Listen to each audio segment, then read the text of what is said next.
you decided to allocate some of your morning and early afternoon time to this event. We have a wealth of information to share. We have a number of speakers to present that information. And the good news about all of this is if you're writing furiously or scribing furiously, what you hear this morning, what you see this morning will be sent to you as a video, so you can watch this event over and over again, or you can also attend our next pre-retirement seminar that will be on March 19th.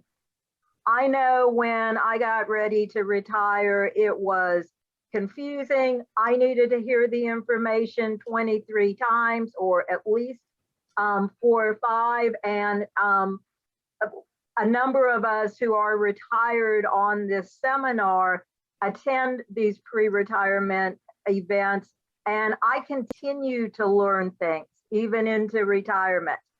And retirees, potential retirees, tend to be the happiest people I know. So I see a lot of smiling photographs, and I hope that you are smiling this morning as you get closer and closer to retirement.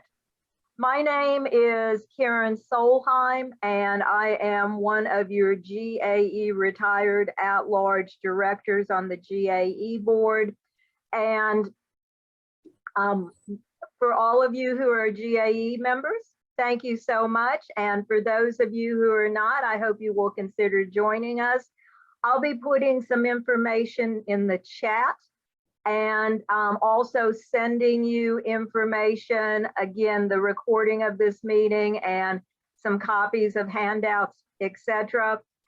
If you were to put questions in the chat, I just would ask you, we have a lot of different people coming from different scenarios, and to not ask questions of personal nature, but more global questions this morning that would be a benefit to all. And you'll also be getting the contact information for each of the presenters, which means that you could reach out individually to them and ask them the questions that you need to, that are of more personal nature. So our first speaker this morning, we have Mr. David McGuffey, who is an elder law attorney. And one of the first things you need to do as you're venturing into the land of retirement, and probably even before the land of retirement, is to think about documents you need to have in order, of legal documents. So David, I'm going to turn it over to you, and I did make you a co-host in case you need to screen share.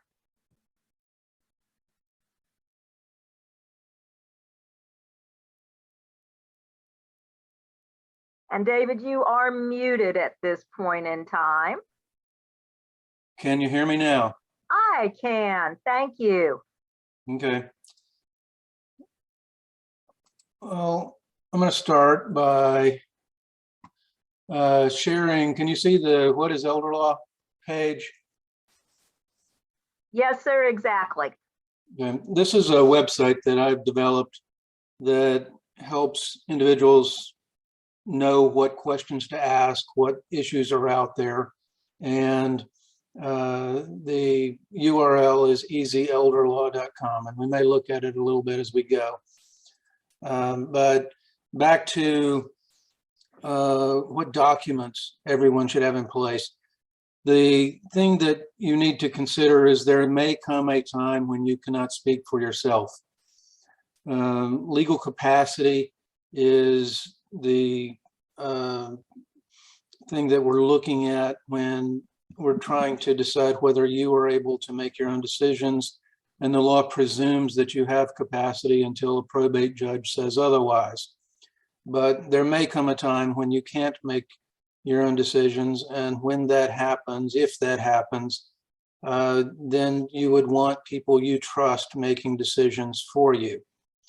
The most important document that you're going to want to have in place is a healthcare advance directive. Now, The document that the newspapers frequently will talk about is a living will, but we have not used a living will in Georgia since 2007.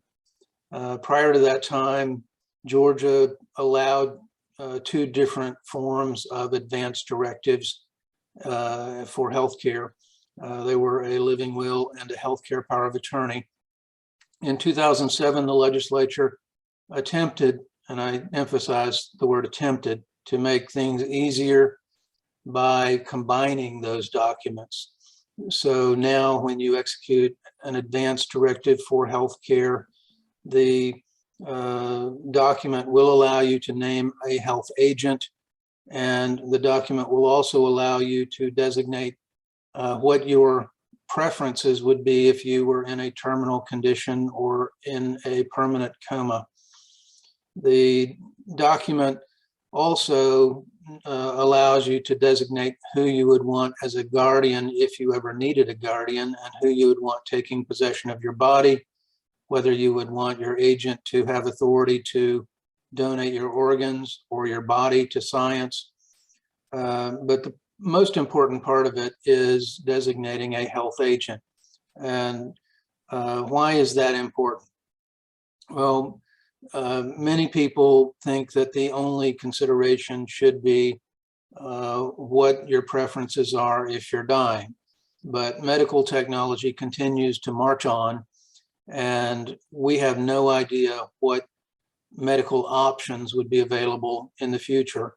And if you're not able to talk to the doctor, then you would want someone you trust speaking with the doctor, who can evaluate the situation at the time and make healthcare decisions consistent with what is in your best interest, consistent with your values, and consistent with the technology available at the time. The Healthcare Advance Directive is available for free. You can find a copy of it on easylderlaw.com. You can also find a copy of it at virtually every law school website. And if you have friends or family in other states, the American Bar Association actually has a page linking the statutory Healthcare Advance Directive for virtually every state. And the reason why I say that is everyone who is old enough to execute a Healthcare Advance Directive should do so. If you remember the news from Terri Schiavo's situation, she was in her 20s when she had a catastrophic health event. It resulted in a decade-long court battle over what would Terri have wanted. And if Terri had executed a Healthcare Advance Directive, we would know what Terri wanted. So that's the most important document. And before I move to the next document, I want to emphasize that you should execute one of these documents even if you think you might change your mind later. You are always in charge of your own body. No one can overrule you, including your agent, as long as you have legal capacity. So if your agent says, sure, take out the kidney, and you speak up and say, heck no, I want to keep my kidney, the doctor has to listen to you, not your agent. The only time the agent speaks over you is when you are no longer able to speak for yourself. So that is the most important document that everyone should have in place. There are a few other advance directives that you might want to know about. There is a POLST, P-O-L-S-T, that is a physician's order for life-sustaining treatment. And typically that is not something that is executed unless you're on hospice or unless you're in a nursing home. The reason why is because it is completed by both you and a doctor. The advance directive is your side of the conversation. It is you telling your agent and the medical community and perhaps the legal community what your wishes are. But the POLST actually completes the conversation because the doctor signs it as well. It becomes a medical order and it can travel with you. A DNR, which is something that can be added to your medical chart, typically does not travel from facility to facility, but a post can. If you were in a medical situation where you did not want to be resuscitated, a post is something that you would want in your home. A paramedic could obey the post and refrain from resuscitating you if EMS was called. So that is another kind of advanced directive, but typically it's not used unless you have a terminal condition, you're on hospice, or you're in a nursing home. There is another form of advanced directive that is currently being considered by the Georgia legislature. 25 states have already recognized it. The legislature in Georgia has been looking at it on and off for 6 years, and it is coming up for consideration again in January, and that is a psychiatric advance directive. That would be used if you are concerned about future mental health treatment. You could designate who would be your mental health agent. You could designate what kinds of treatment you do or do not want. You could designate what facilities and doctors you do or do not want. And there is a form that is included in the statute. Currently, it's being considered as Georgia House Bill 752. You can look at that by linking through on Easy Elder Law, or you can simply search the Georgia legislature's website for House Bill 752. And assuming it passes, that's something that you may want to look at for yourself or for family members. The next most important document that you're going to want to have in place is a power of attorney. I have people come in all the time asking, do I need a durable power of attorney as opposed to a financial power of attorney, as opposed to a general power of attorney? My answer is that the name at the top of the document does not matter. What matters is what is in the document. The legislature in Georgia changed our law in 2017. Prior to that time, there was no requirement that a power of attorney have particular elements to it. The law changed primarily because the legislature was lobbied by many elder advocates and advocates for individuals with special needs who were concerned about financial abuse. And the legislature created a series of hot powers. And those hot powers must be expressly initialed by the person signing the power of attorney, or the agent does not have authority. There is a statutory form that you can look at on Easy Elder Law, or you can find it on virtually every law school website. And what that document does, first, it will name at least one agent who would manage your finances for you if you were unable to manage your own finances. And one thing that you should keep in mind, giving someone a power of attorney does not mean that you have given away your own power. As long as you have capacity, you can still do all of your business yourself, and you can fire your agent, you can revoke the power of attorney, you can change the power of attorney. But let's assume that there's someone you trust and you name them as your agent. You can also name one or more successor agents who would follow behind that person. You can name co-agents if you think that it's best for people to work together. Let's say you have 2 or 3 children and you want them to work together. You can name co-agents. I do not always advise that because committees do not always make good decisions. In fact, committees sometimes don't make decisions at all. But you can name more than one agent. The power of attorney in Georgia is presumed to be durable unless it says it's not. Every power of attorney is presumed to be durable. What that means is that if you reach the point where you no longer have legal capacity, the document survives. Under old law, prior to about 30 years ago, the power of attorney would cease to be effective if you no longer had legal capacity. The legislature in our state and most other states finally figured out that the time when you really need a power of attorney is when you can't manage your own finances. So the documents are now presumed to be durable. That's one reason why it does not matter what it says at the top of the document. What matters is what is in the document. The current document, the statutory document, allows you to initial the basic laundry list of powers, such as the power to enter into contracts, the power to manage your property, and so forth, and do that as a single act and authorize your agent to take care of those things. The hot powers that must be expressly initialed are things that would change or could potentially change your estate plan.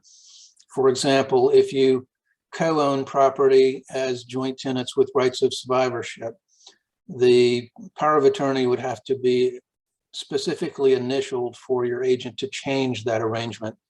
If you have an insurance policy where you have designated beneficiaries, the power of attorney would have to be specifically initialed to give your agent authority to change your beneficiaries.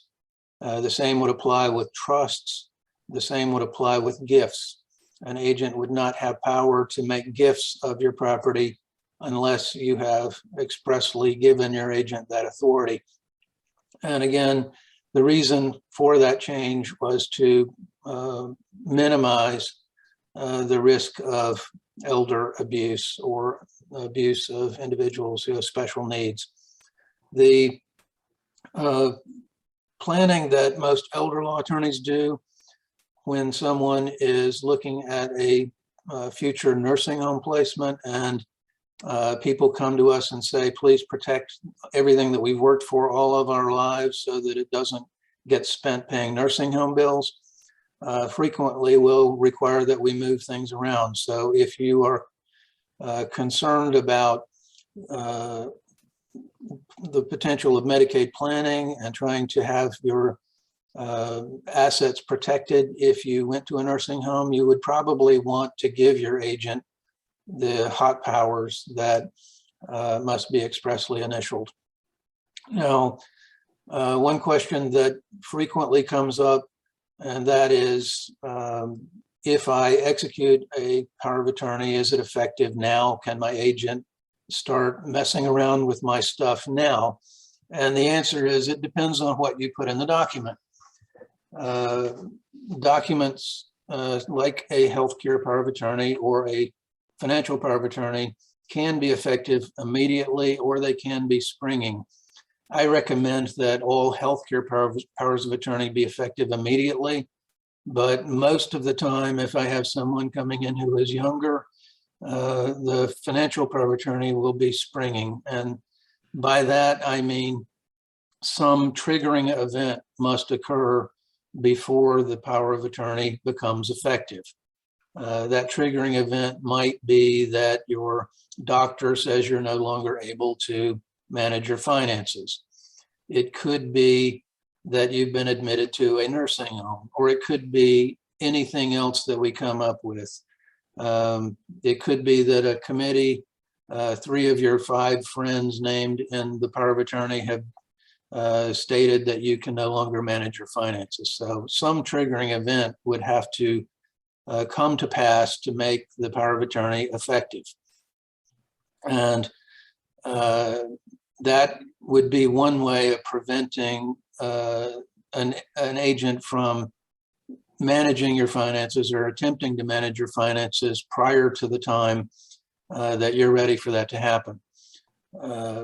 Many people will add their children to a bank account as a co-owner. I recommend that if you do that, you add your child as an agent under your power of attorney instead of as a co-owner. And the reason why is because the The way the banking laws work, if you add one child to your bank account as an owner instead of as an agent, then upon your death, that child will be the owner of the account. And if they do not get along with your other children, then your estate might not pass the way you want it to. The same would apply with other financial accounts. I would add someone as an agent under a power of attorney. If you want those financial accounts to pass outside of probate, then instead of making a child a co-owner, I would ask the financial institution to assist you in filling out pay on death instructions. Sometimes those are called transfer on death instructions. So it might be, the acronym might be POD or TOD. That would cause the account to pass the way you want it to, instead of accidentally passing to one child that you probably put on the account for convenience. So that would be the second document that everyone should have in place. And the document can also designate who you would want as conservator if you needed one. Now, the reality is, if you execute a power of attorney and a healthcare advance directive, you will probably never need a guardianship or a conservatorship.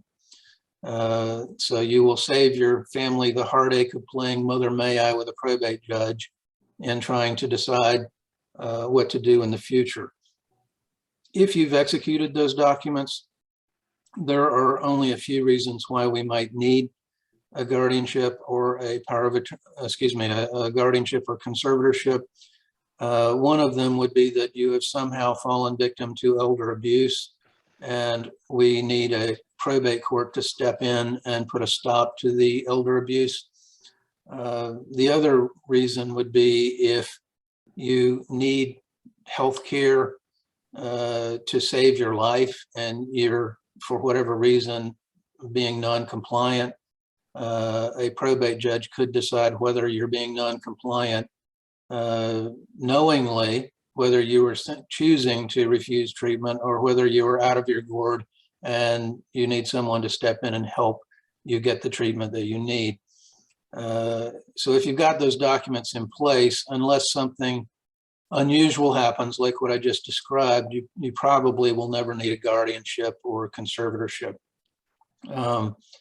Before I move on, I'll tell you quickly what a guardianship and conservatorship are. They are court-initiated proceedings where a judge is, a probate judge in Georgia, is looking to see whether you can make and communicate significant decisions about yourself or your finances.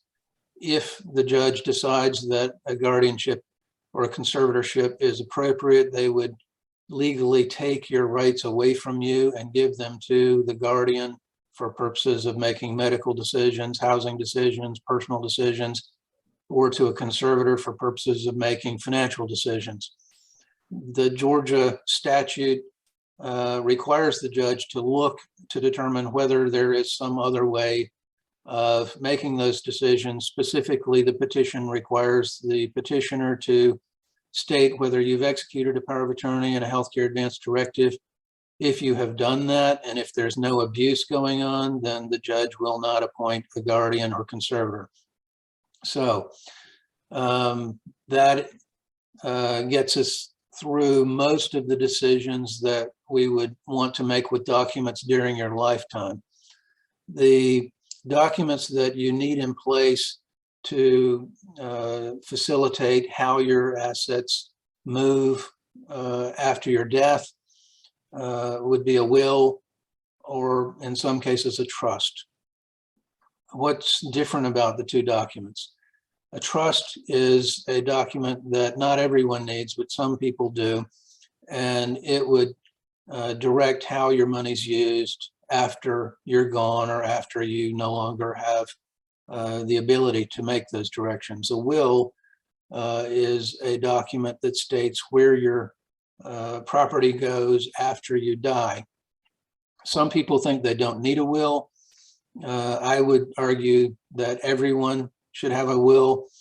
there may be something that you care about that you would want going to a particular person, whether it has financial value or not. In my case, I have a quilt that my Aunt Mary handmade with the clothes that her daughter left behind when her daughter died at age 18 in the Weinkauf fire, the Weinkauf Hotel fire. That is a one-of-a-kind family heirloom, and I care who gets it when I die. It would not have a lot of value to anyone else, but it does have value to me and to my family. And even if I had no money to pass through my will, I would care who gets that quilt. And so I have a will. A will can pass anything that is considered a probate asset. There are things that will not pass through your will. I mentioned bank accounts earlier. If you have a jointly owned banking account, then under Georgia banking law, the surviving owner will become the owner of that account. It is considered to be owned as joint tenants with rights of survivorship. So it does not pass through your probate estate. The life insurance policies that you get as a state employee will not pass through your will unless your life insurance beneficiary form says that your estate is your beneficiary. Most people do not want to do that, so those beneficiary designations typically name a person who will receive money from the insurance company outside of your will. And so the will does not control where that insurance money goes. Your retirement account also will typically have a beneficiary, and that beneficiary should be an individual for tax reasons. If you name your estate as the beneficiary, then everything in your retirement account must be withdrawn and taxed in over a 5-year period.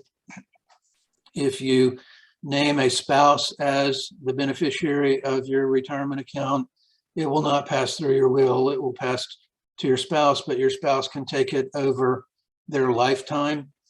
If you name a special needs child as the beneficiary of your retirement account, then it can be taken over that special needs child's lifetime and can actually go to a special needs trust for that child so that it does not count toward public benefits eligibility. The retirement account, if it goes to anyone else, any child or other person who is not disabled, it must be taken out over a 10-year period under current tax law. But spreading it out over 10 years would result in a lower tax than spreading it out over 5 years. So you're almost always going to want to name an individual as the beneficiary of your retirement account, which means it does not pass through your will.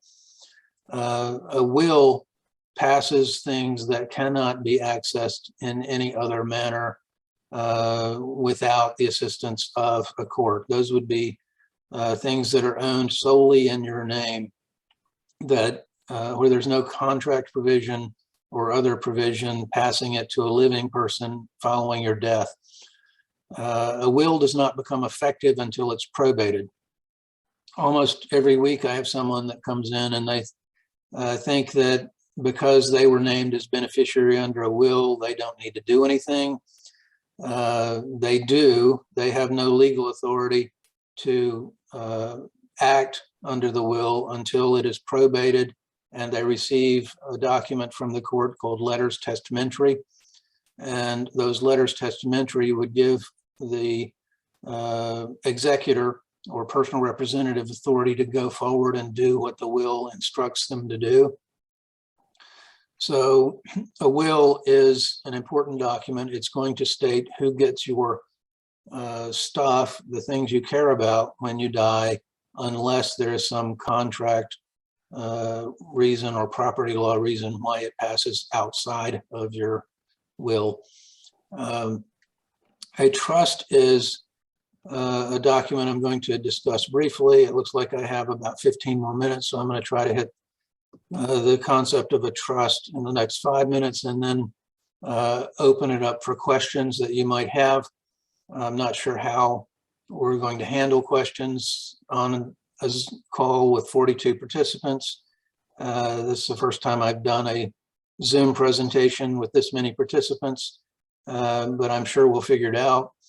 A trust. We will, David. I have a plan. Okay. A trust is a document that you can create either during your lifetime or in your will. If it is created during your lifetime, it's called an inter vivos trust. Most of those are revocable living trusts, but you can have an irrevocable trust created in your lifetime. And they should be used for a reason. Not everyone needs a trust, but some people do. If you have a special needs child, then you should have a special needs trust or supplemental needs trust for that child. If you have vacation property that is in another state, a trust can help you avoid multiple probates when you die. If you are doing Medicaid planning and you're trying to protect property that's been in your family for a long time, such as a family home place, an irrevocable trust is something that you can put that property in, and assuming that enough time passes, under current law, that enough time is 60 months, then that property would be protected. But you should have a reason for a trust. You don't just do one for the sake of doing one. You don't want one just because your neighbor has one, because they can complicate things. Many people do not understand how to use a trust, so they end up feeling like it is a burden. If there's a reason for it, then it is no longer a burden. Now it's a tool. If you just create one because your neighbor across the street has one, then your family may be wondering, why are we dealing with this thing? Why did mom or dad put everything in trust and force us to deal with this? Now, some things that you can do with trusts that might be beneficial, even if you don't have a special needs situation, there are things called incentive trusts. Let's say you wanted to leave money for your grandkids to go to college, but you want to incentivize them to make good grades. You could create an educational trust for your children or your grandchildren and provide that the trustee has discretion to pay all of their tuition bills, all of their books and living expenses, as long as they provide the trustee with a copy of their report card on a regular basis, and they maintain a particular GPA. That would be a way to incentivize them.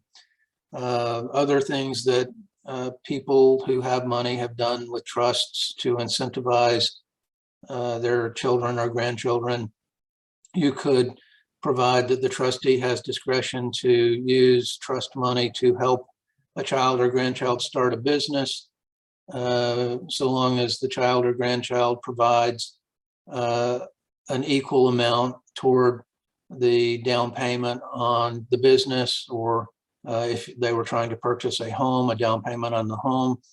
That would encourage the child or grandchild to save their money so that they could get a matching amount from the trust, and gives them an incentive to go out and work. So there are ways that you can use trusts to essentially reach back from the grave and impact how your family members use your money. I'm seeing a question that popped up. Can a trust be a nonprofit?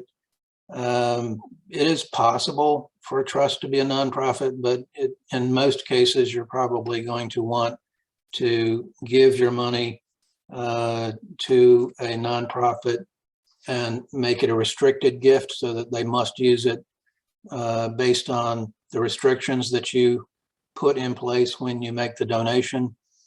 I'm currently working on a probate estate where we made a multi-million-dollar gift to the Northwest Georgia Healthcare Foundation, but we restricted how that money can be used.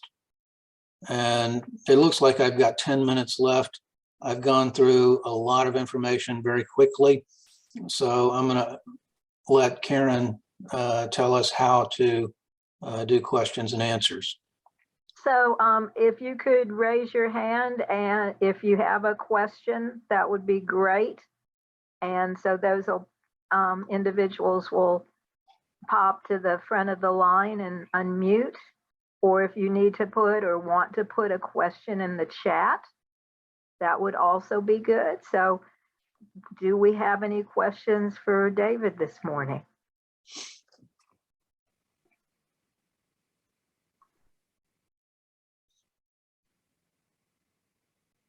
Debbie Miller, if you'll unmute.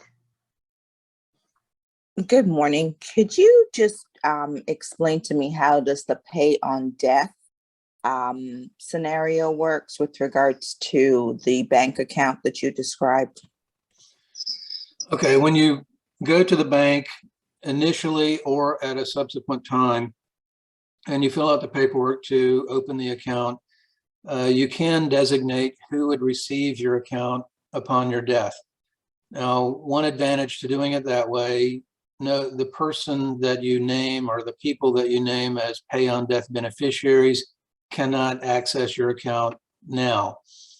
So if you had multiple children and you want an equal distribution of the account at your death, but you're afraid one of them might misuse the money if you put them on the account now, that would be a way to tell the bank to pay the money to one or more people in whatever percentages you designate after you die. But unless you add them to the account as an owner or as an agent under your power of attorney, they would not have power to access the account prior to your death. So it is simply another form that you complete at the bank designating who gets your money when you die.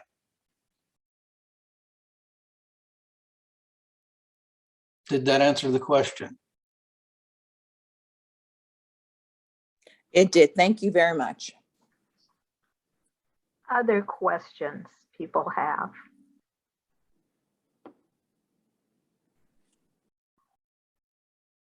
Well, I'll ask one, David. You provided us with a number of documents to get in order almost immediately.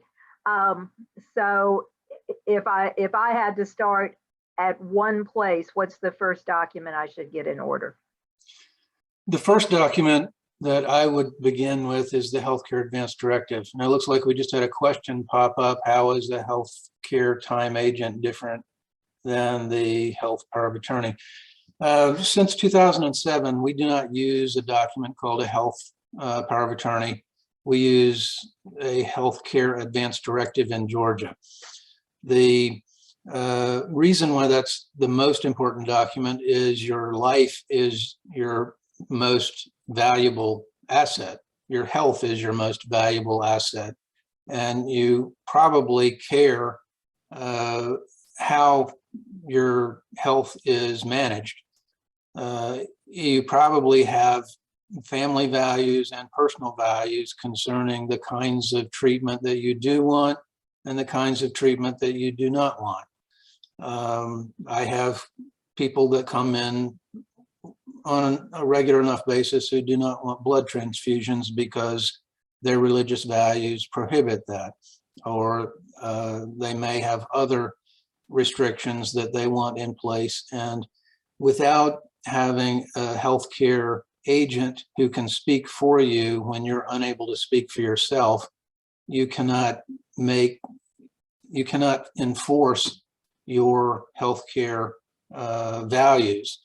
If in the case of Terri Schiavo, the courts were actually looking at whether the health agent was abusing their authority. So it's more critical than ever that you complete some of the additional sections in the document stating what your health values are, or you might actually complete a separate questionnaire called a health values questionnaire, or you might simply get a notepad out and write out for your agent what your values would be if particular things came up. For example, would you want chemotherapy?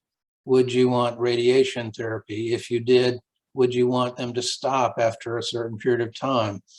Right now, I have added to the document that I use several questions that people can answer relating to COVID treatment because of the pandemic that is going on. And the basic healthcare advance directive has a place where you can say that you would or would not want a ventilator if you had a terminal condition.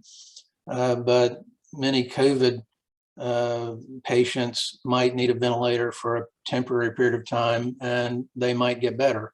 I actually have one client right now that is expected to be discharged from a nursing home after spending about 40 days on a ventilator and got better. And so there might be some ways that you would want to customize that document to state what your values are in case one or more of your family members or the healthcare community disagree with your health agent. That way they could state what you would want, because the guide stone is what are your values, what would you want?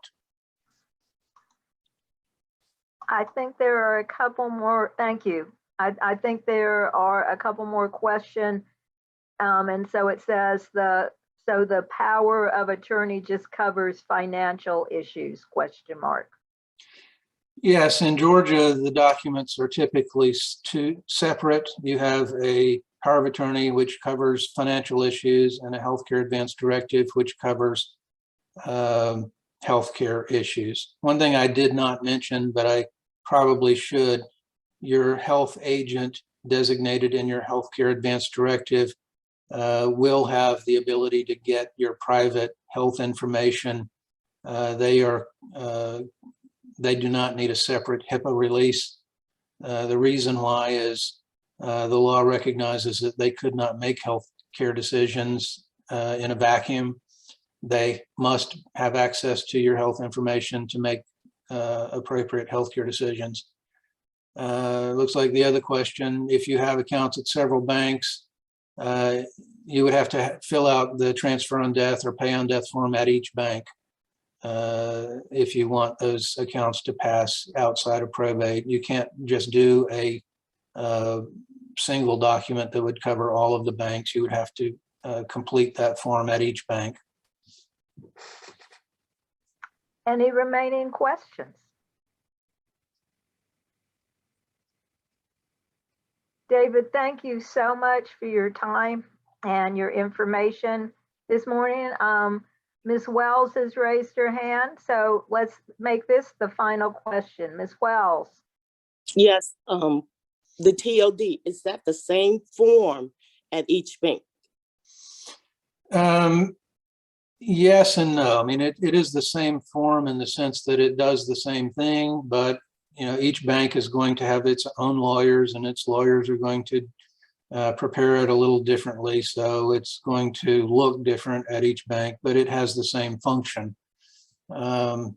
Anytime you get a group of lawyers together, they all want to bill for whatever they can do. And so every bank's lawyers will charge to do their own form.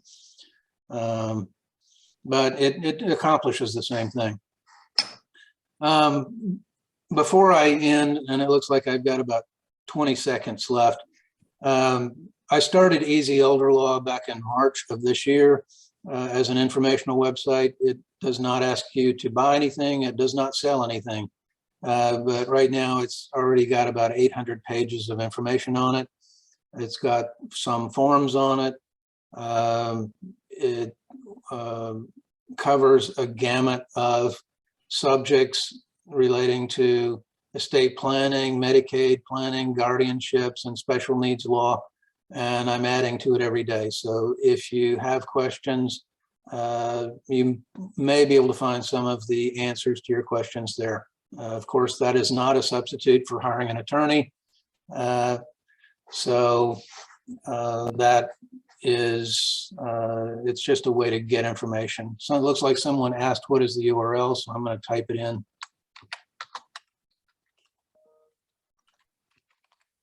Great. Excellent.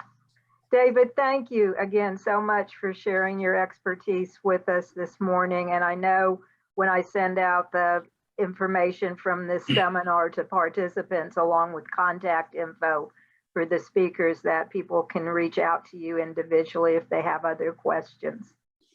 Well, you take care. I hope everyone learns a lot the rest of the day. I hope this was helpful. Thank you. And I like the dog in your picture. Thank you. You take care. One of the things that makes retirees and potential retirees very happy is the fact that we get a pension from the Teacher Retirement System of Georgia.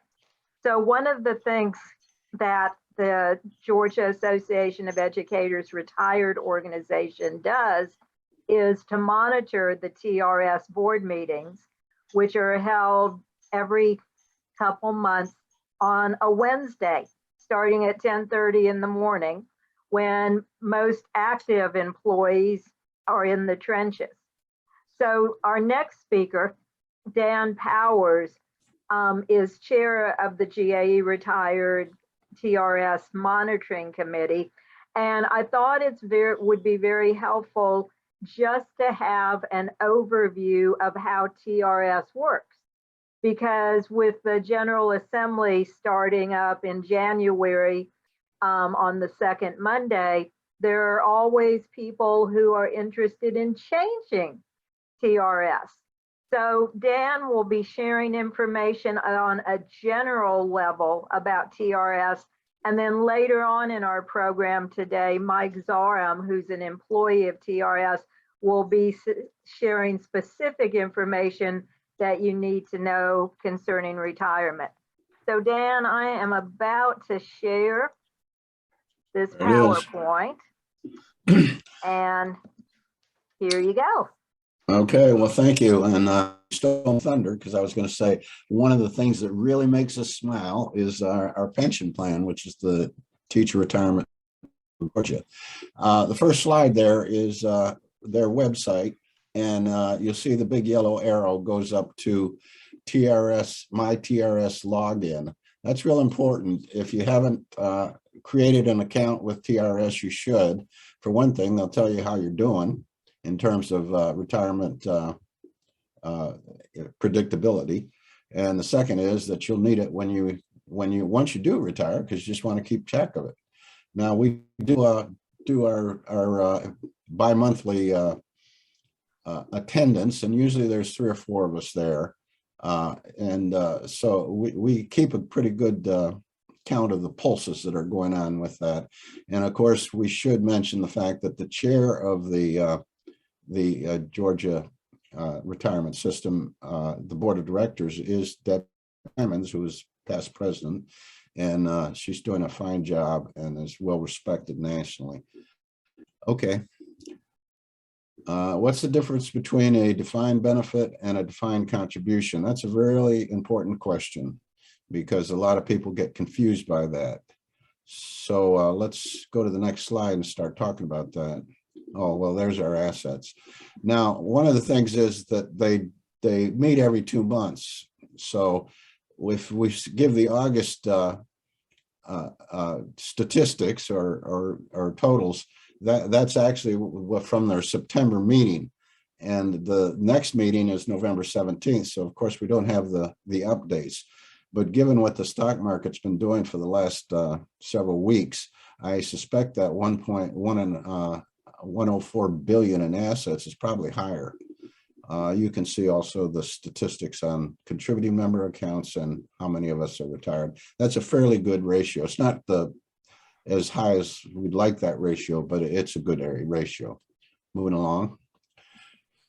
Okay, here's the chart that most recently, the September 1st, and you can see probably what you'd like to see is that average monthly benefit that we get. If you've been in the system longer, it's going to be higher if you're just starting, or if you're not an administrator, you're probably going to be somewhat lower if you've done your 30 years. And you can see that the average creditable service, a lot of people become teachers as a second career. And once they're vested after 10 years, they may not go for 30 years.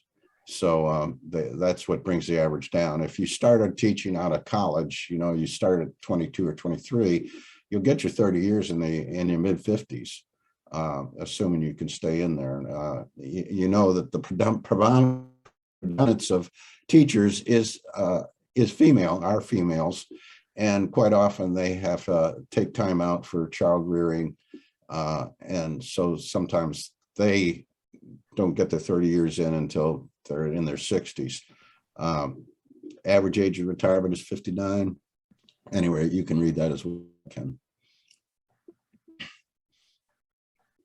EFT, by the way, is electronic funds transfer. Most everybody has direct deposit to their bank accounts. There are still a few people that want to see the paper and feel it and take it to the bank themselves, and that's the other 1%. Okay, the value of a defined benefit.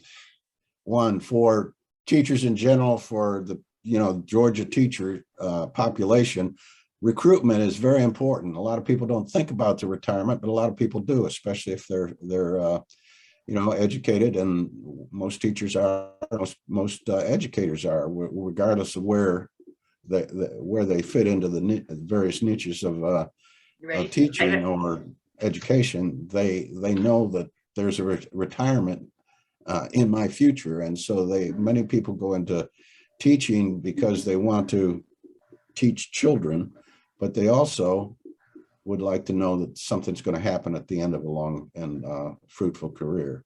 Retention, this does keep the best and experienced teachers in the profession. Again, for the same reasons, they think ahead and they say, okay, I've done 15. Can I do another 15? Well, yeah, I think I can, because there's a wonderful bright light at the end of that tunnel. And finally, retiring in dignity. That goes back to Social Security, just dignity and honor. What is the difference?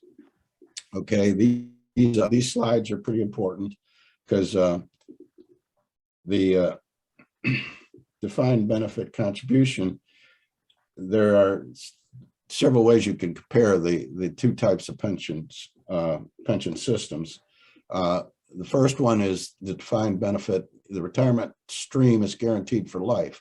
Once you're in TRS and if you've earned your benefits, it'll be there for your entire life. This is not true for a defined contribution. It's not guaranteed for life, and quite often it's dependent on who your financial manager is, unless you're really savvy and you can do your own investing. Quite often you're dependent on somebody else that you hopefully can be trusted, that person can be trusted. And it doesn't always the case, but also it's the vagaries of the market. You put all your eggs in one basket, or it happens that way. You end up with very little, and then you're working until you're 80. Defined benefit, the employer is responsible for investing the contributions.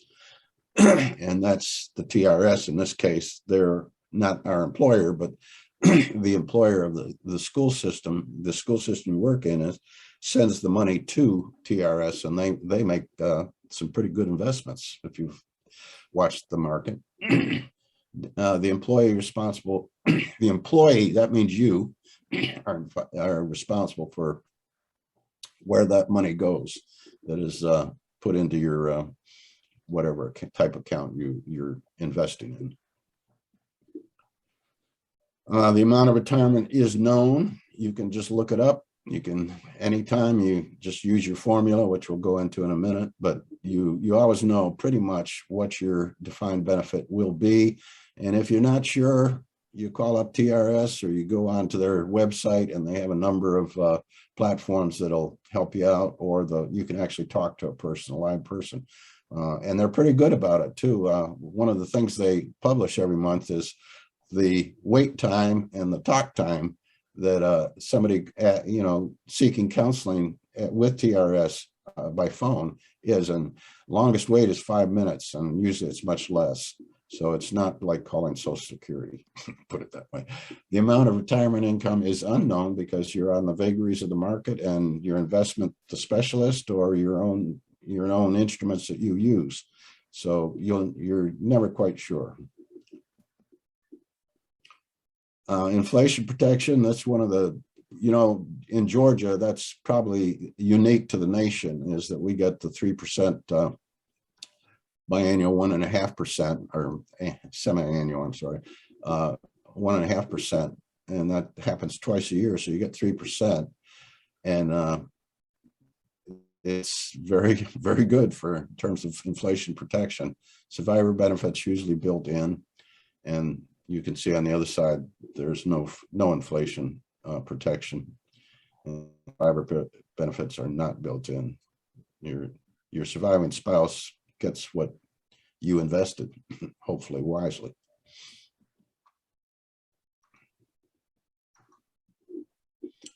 What is the difference between a DB and a, well, no, I'm sorry. No, we have done that. So now we're going to the TRS formula, which most people should know that by now. And if you don't, we'll go over it real quickly. 30 years of credible service regardless of age, or at least 10 years of credible service, meaning you're vested and at least age 60. So you can retire at age 60 if you got 10 years. If you got 30 years, you can retire whenever you want. The formula: years of credible service, including partial years, times the 2% multiplier, which has been there for quite some time now, and the highest average salary. And again, Karen, for it's 24 months. consecutive months. 24. 24 consecutive months. Yeah, that's what I thought, but thank you. And that will give you your maximum benefits. So we'll do the math here on the next slide, I think. Yes. Okay, so you get 30 years, which is fairly typical. 2% multiplier, and by the end of your career, you may well be making 50 grand if you're not already. That means you'll get basically 60% of whatever you were getting at the for those 24 months of high salary. And if you go for 40 years, which some people can do, usually not in the classroom, but 40 years is commendable. And again, it's the 2%, which gives you 80% of a $60,000 salary, which would give you 48,000 per month. I mean, 48,000, which is 4,000 per month.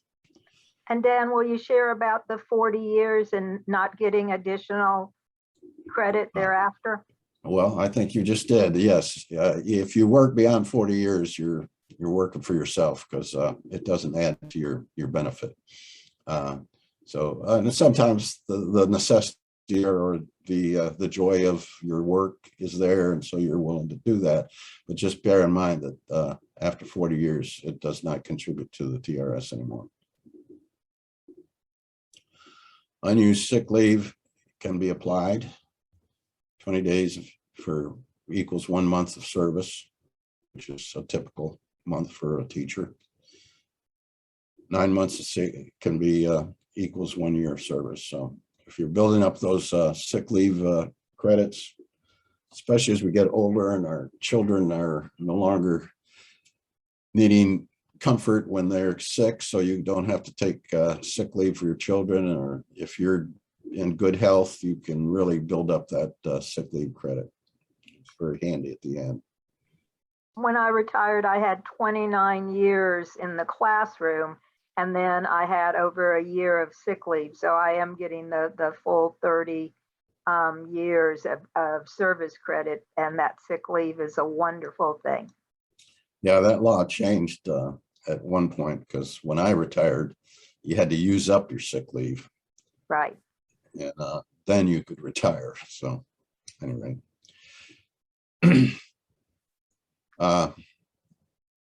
For educators employed after July 1st, 2020, not counting towards retirement credit.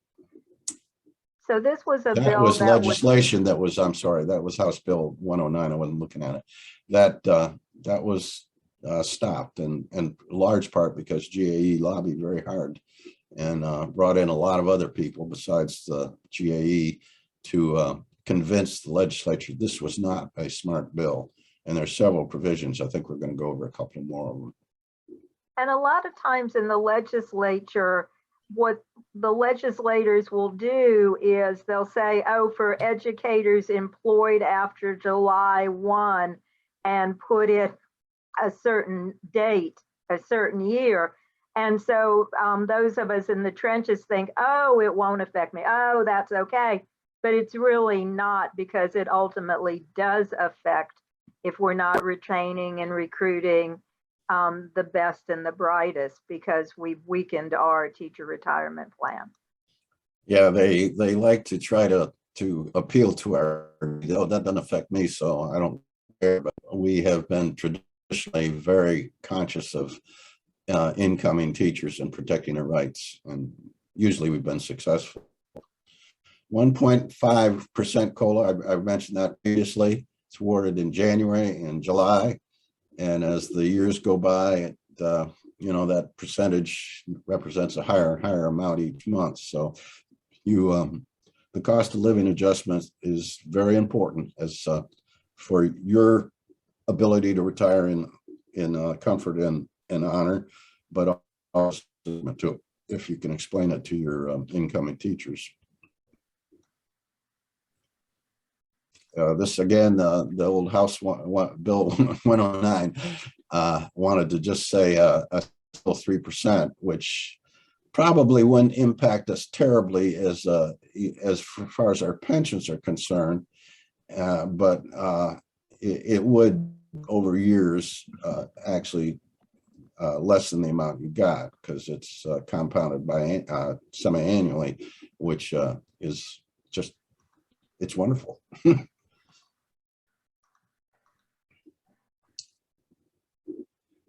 Pension reform, these are various things that they're trying to pass legislatively or administratively where they can, but these are all the things that can be affected with pension reform, and I'm not going to read them for you. We're all educated enough that I think we can read those.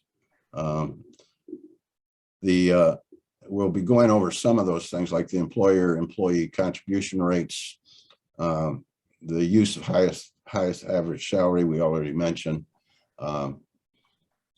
the vesting requirements. I mean, some of these we've gone over, others just the retirement committees in both the Senate and House are always looking for ways to, I wouldn't say hurt the retirement system, but they call it pension reform, but in the long run, it usually is not going to help with what we get as a pension, put it that way. How legislation works. Retirement legislation has an impact and can only be introduced during the first year of a 2-year session. And I always get confused whether we're in the first or second year. We're coming up to the second year, the biennial. So there are some legislative bills being sent after year 1 for actuarial study. Yeah, and 109 is always there in some form. So we have to be very vigilant, and that's another area where the retirees have really taken a lead in terms of we have a rapid response committee, which is willing to go down and sit in various committees, as well as in an emergency, just go down to the Capitol and lobby. So we're trying to be as vigilant as we can for our fellow teachers that can't be there. House Bill 173. This is it's not the actual outcome of the legislation. It's the principle of what they do. The 5% means you can invest in any vehicles that are available. Previously, the managers of our TRS are pretty conservative, but they're very wise, and rarely would they go into these rather less stable markets. Let's put it that way. But several of the retirement funds in Georgia already allow for this 5%. I think even one of them goes up to 10%. I may be mistaken there. But when we hear what the teacher retirement system says to us, they said that's very likely to ever get to 5% in these more unstable markets. And if they do, it'll be a very slow process. I think at this point they have 1% invested in venture capital, say. So, but the point is, the legislature they have their finger in what the TRS is doing, and wherever we can keep them from doing that, we try to do that. And again, the TRS doesn't mind this at all in terms of the concept. 5% is minimum amount that's going to affect our investment plan, but it's the idea of who's saying you can do this now. At any rate, that's it. Whoops, sorry.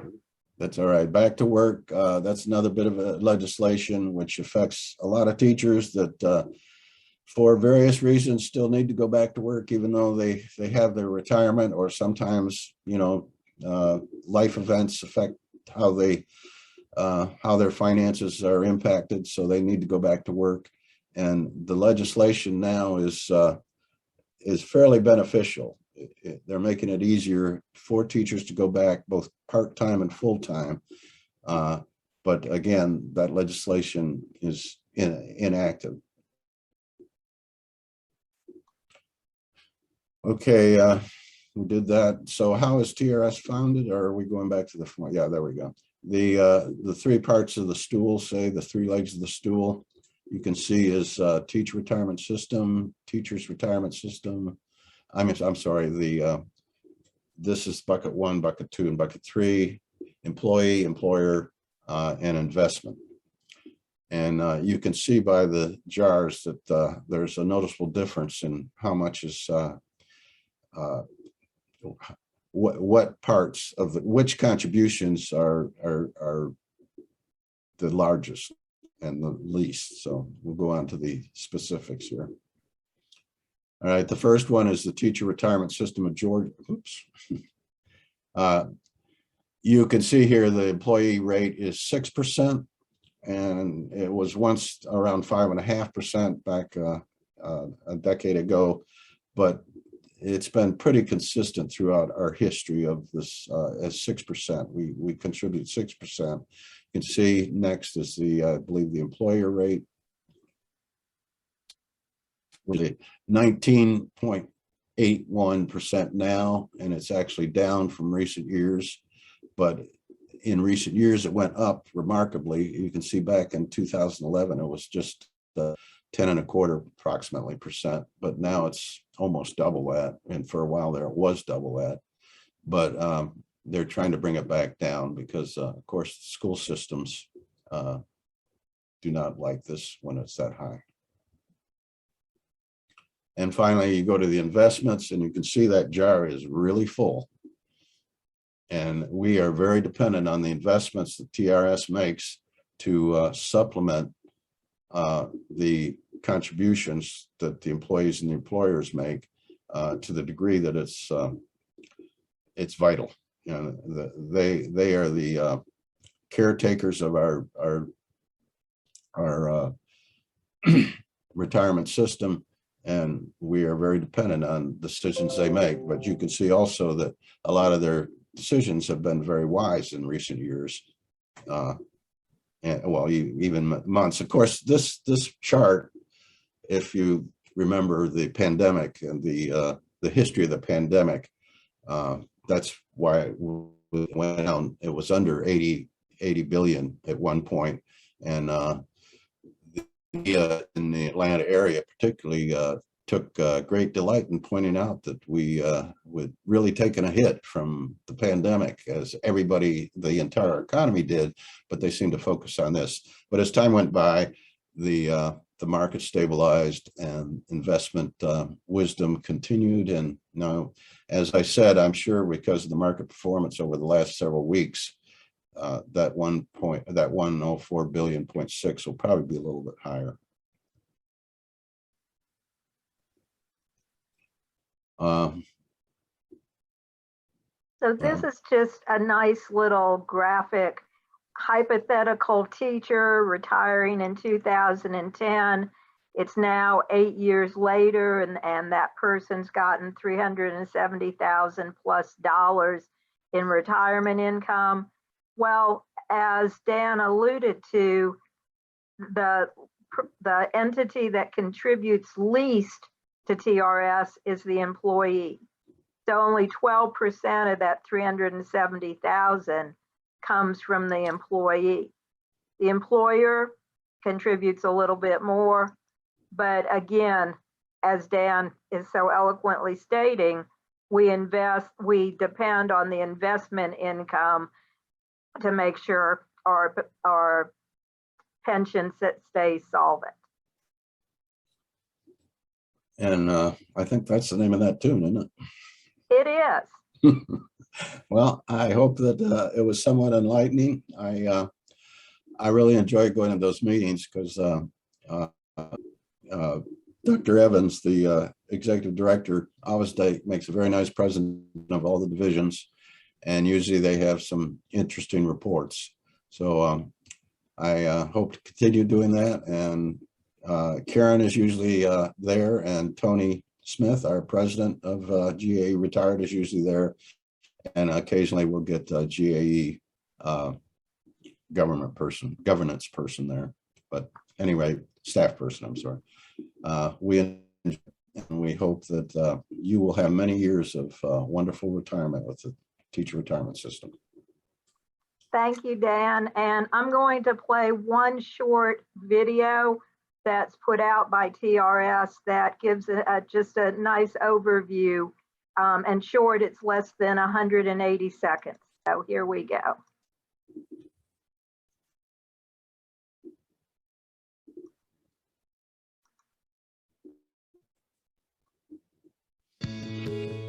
Educators do more than just teach. They fulfill a promise to serve and strengthen our communities, all throughout their careers. At the Teachers Retirement System of Georgia, we think educators deserve a promise too. That's why we're dedicated to helping them retire with confidence and financial security, so they can impact their community even beyond their careers. In 1943, the State General Assembly established TRS to provide retirement security to those who dedicate their lives to educating Georgia's children and adults. Today, TRS is the largest public retirement system in Georgia. In fact, with $80 billion in assets, we're ranked in the top third of all pension funds. We manage hundreds of thousands of active retirement accounts.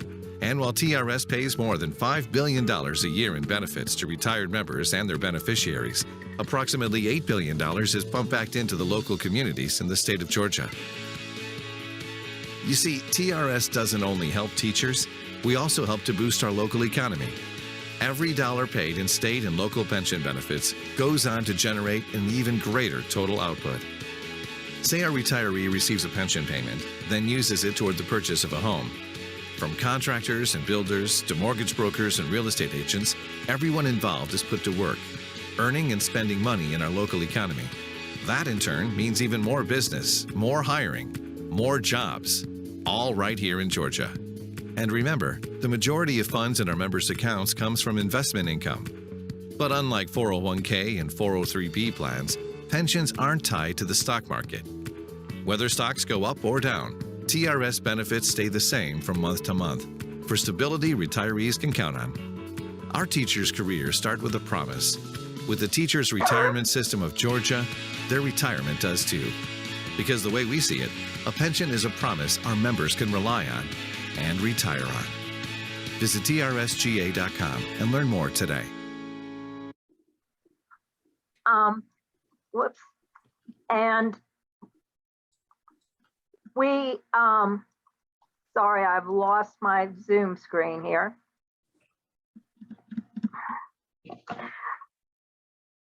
I know some people have some questions in the chat, and I'm going to just hold those until the TRS representative comes on later on this morning so that he can accurately answer your questions so that I'm not ignoring those. And Yeah, I did yeah. answer the one on military. Somebody asked Good. about, can you use military? And you Right, can. and there are a number of ways to buy time and to buy back time, and Mike Zarum later on this morning will go into those. But we have another speaker at this point in time from the Social Security Administration, and hopefully most of you will get Social Security to augment your TRS, but we'll talk about that a little bit later. And so Miss Anise Norman is joining us this morning. And Anise, I have to ask you, am I doing your PowerPoint or are you? I'm going to go ahead and start to share my screen. Let me go ahead and get this ready. Okay, great.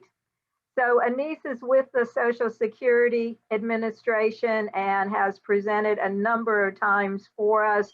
And again, if you're feeling overwhelmed at this point in time, that's kind of okay, because you are learning a lot of things, that it's not just as easy as saying, I'm not coming back next year. There are a number of things to get in order. And as I mentioned when we started, I will send a recording of this along with other handouts to each of you via email at the beginning part of this next week.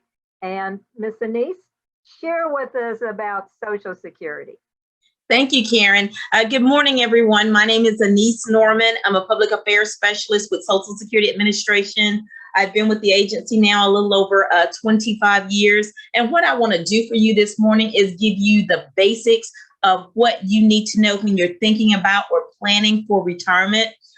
First of all, Social Security was never designed to replace your pre-retirement income. It's only going to replace approximately 40%. So that means that if you know that 40% of your retirement income is going to come from Social Security, you need to be thinking about your other sources, such as your pension. Do you have money in your savings?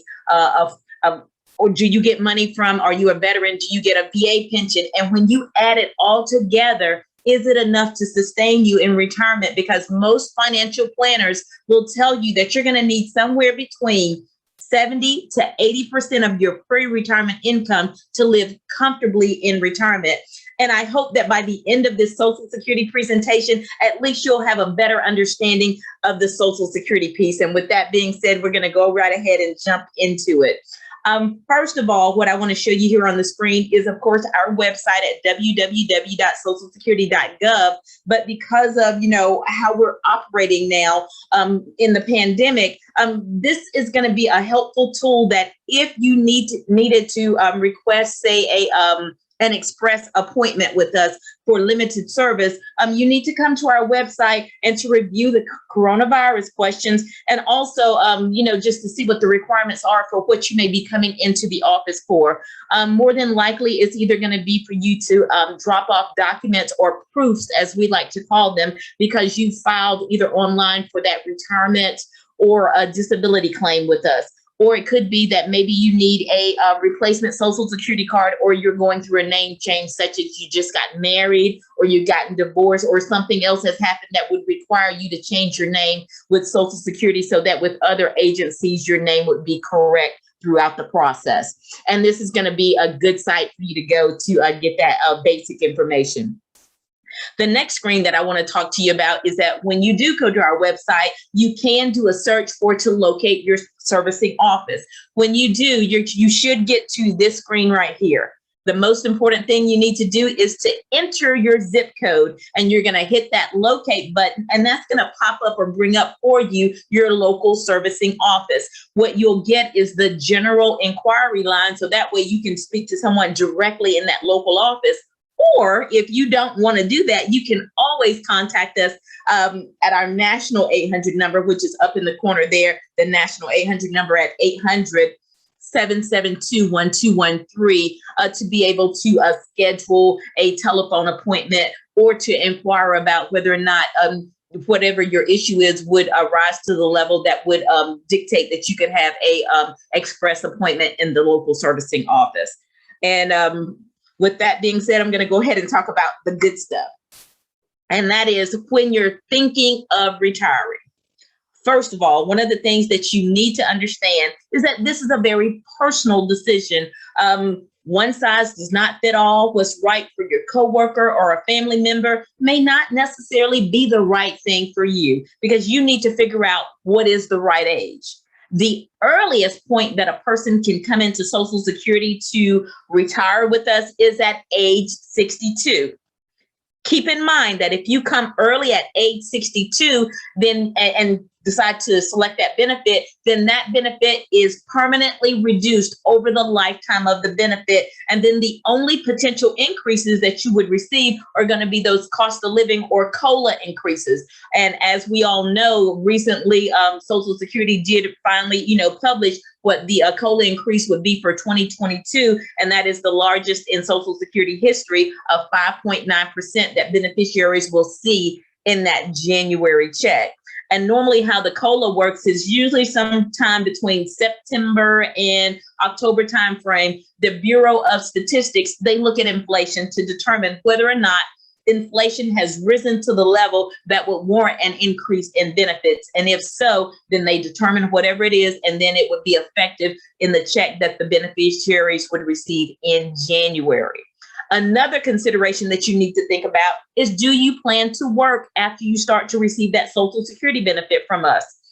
And what we're going to look at is, okay, did you take your benefit early, say under your full retirement age, say at somewhere between 62 and before you got there? Because if so, and you go back to work for an employer who's paying into Social Security for you, then you're going to have earnings limits that you must be aware of, because otherwise you could be overpaid. And then we're going to send you a letter in the mail asking you to pay some of that benefit back to us. Another thing to consider is, do you plan to enroll in Medicare? I always tell everybody that Medicare is not mandatory. However, if you do not enroll in Medicare at the first opportunity that you can enroll, and then you decide later on that, I changed my mind now I want to enroll in Medicare, just be aware that you could be subject to a 10% penalty for every 12 months that you wait or delay in enrolling in Medicare timely. And then finally, I'm going to mention to you today is the My Social Security account, which is probably going to be my next topic coming up here. It sure is. If you haven't already created a My Social Security account, I would strongly encourage you to do so, because this is going to be one of those great tools that's going to help you in planning. Also, if you have a financial planner, more than likely, they're probably going to encourage you to create that My Social Security account, so that when they're looking at your whole picture, then they can look at what you're going to get at from Social Security versus, the teacher's retirement system and other sources that you may have income, to figure out, will it be enough to sustain you in retirement? There were some recent changes to the My Social Security account in September. And that is, if you do not have a My Social Security account and you're trying to create one now, you either have to create or log into your My Social Security account by creating either a login.gov account or a ID.me account for verification and for security purposes. Once you have that account, you come to our page, and then you're going to click whichever option you're going to log in with. It'll verify your identity. And then at that point, you have access to your My Social Security information. Now, if you were someone who had already created a My Social Security account and you know your username and your password, you can continue to log into your account that way.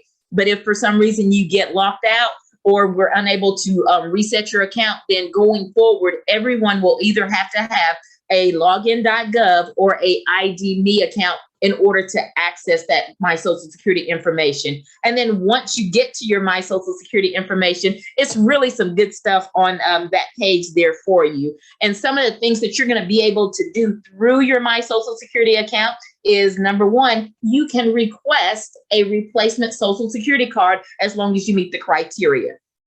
And when you do, you're going to land on the My Social Security landing page, and there is an option or a link that says request a replacement Social Security card. When you do that, you're going to provide us some information from either your state issued driver's license or your state ID card. Once you put that information in and you hit the submit button, you're going to get 2 emails from us. The first email will state that we received your application. Then in about a week or so, the second email will say that we have processed your request for the replacement Social Security card. And then you should receive that replacement card in about 10 to 14 business days. We do have a new calculator on the My Social Security landing page, and it's pretty cool because it's like this nice little graph. But what's good about it is you can either use your mouse, go up and down the arrow key, and as you select, say, a particular age, say maybe 65 and 7 months, you can slide it up the scale to that particular age, and then it tells you precisely with the estimate what your benefit would be. What also you'll see on that My Social Security landing page is what that estimated benefit would be at age 62. Your full retirement age all the way up to age 70 is what you'd see for yourself. Now, other features that you can do behind the My Social Security portal, such as if you are somebody that's receiving Social Security disability and you go back to work, you can report your earnings here. If you are someone's representative payee and they have gone back to work, you can report their wages through this portal for that person as well. Other things that you can do is, say, for example, if you needed proof of income, you log into your account, you're able to either download or save that the benefit verification letter on your personal device, or you can print it off so that way you can give it to whoever would need it. An example of that would be, say, for example, if you're trying to purchase a home and someone wants to verify what you received from Social Security. One of the most important things that I want to stress is about checking your benefit and payment information and your earnings record. I usually suggest maybe once a year, log in, look at your earnings history, and what you should see when you're looking at your earnings record is a particular year and the gross amount that has been reported to Social Security for you for that particular year. If you notice that there is a discrepancy, that something's wrong, that either, that's not enough money that you earned in that particular year, there is now a new option for you to upload either a W-2 or your tax return. Upload that, and that'll be sent to your local servicing office so that someone can check those earnings. Go ahead and get that updated for you, because when it's time for you to retire, it may make a difference when we calculate what that benefit would be for you.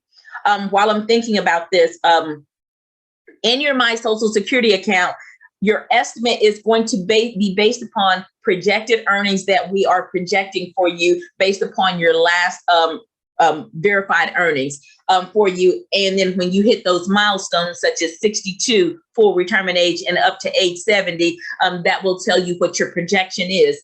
Sometimes when you're talking to someone that may be on the national 800 number, or you've called the local office, you may get a little different number. And that is because when we're looking at your earnings history, we're looking at verified earnings through the prior year, making the assumption that you're not working anymore. Whereas with the My Social Security account, it is making the assumption that you will continue to earn at that last reported level up until you hit those milestones. So it might be a slight variation, but don't worry, we'll get it right when it counts, and that is when it's time for you to get your money. Let's see, what else can we do here? Some other things that you can do on your My Social Security account. If you need to update your address, telephone number, start or change direct deposit, you can do all of that here. If you need to get a copy of a letter, or we call them notices, also there's a place in the My Social Security account for you to get those items as well as request a replacement Medicare card. And then in tax season, if you need it, you can get a replacement 1099 or 1042.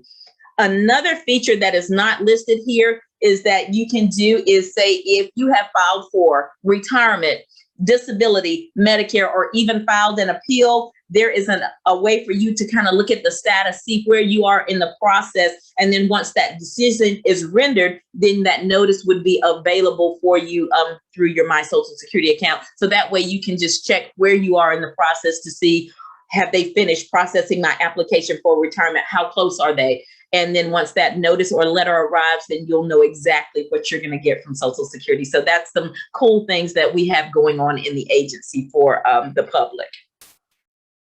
Okay, one of the other new things that our agency started this year was they created new, very easy to read fact sheets for individuals to kind of help you out to figure out, where you should be in your planning process.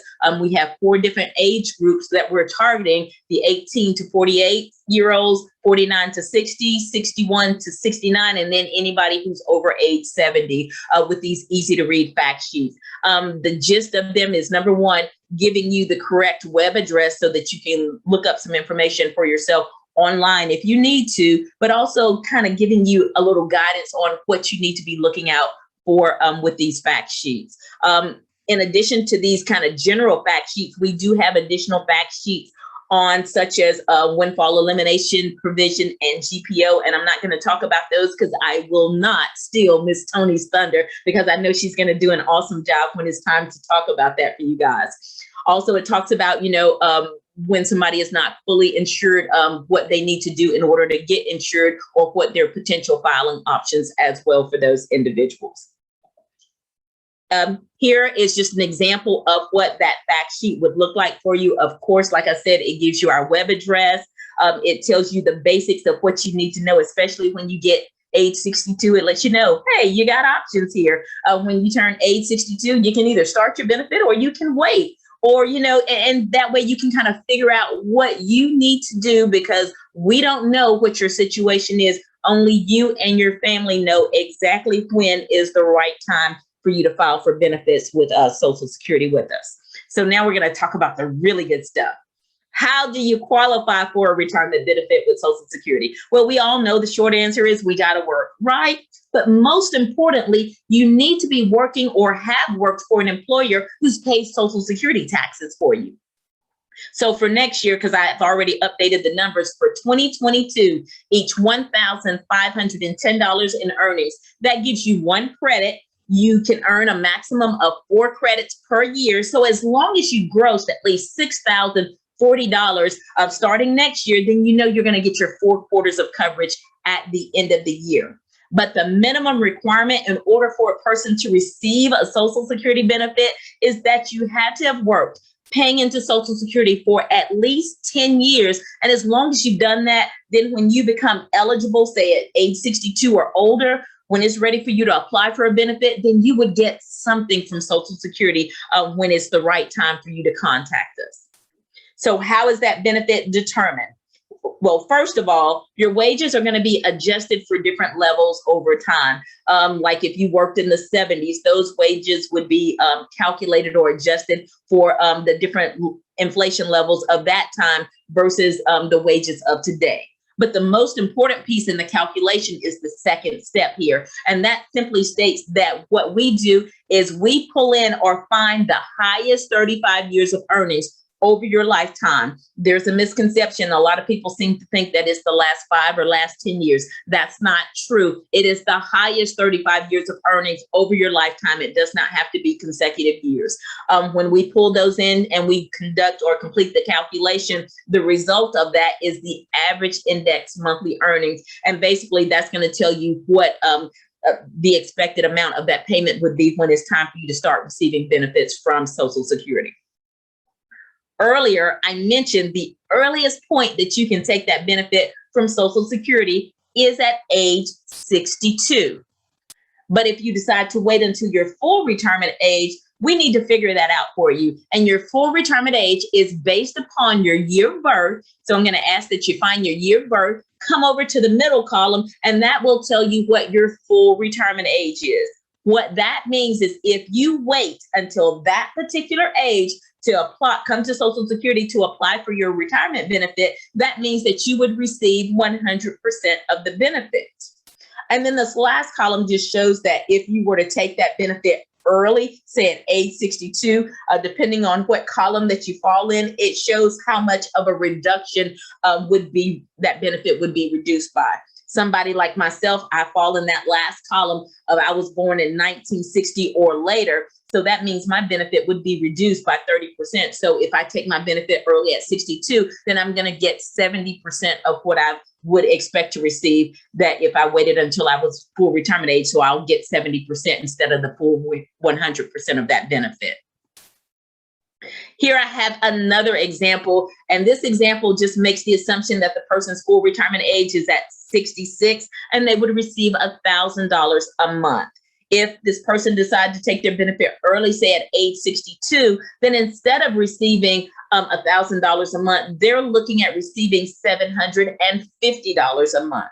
But say this person is in really good health or for whatever reason, they want to continue working past their full retirement age. And that's great because that person can earn what we call our delayed retirement credits. This means that you can earn up to 8% for every 12 months that you wait or delay in taking that Social Security benefit all the way up until age 70. And that's the point where we stop the calculation. So in this example, instead of that person, if they waited until age 70, instead of getting $1,000 a month, they're looking at receiving $1,320 per month.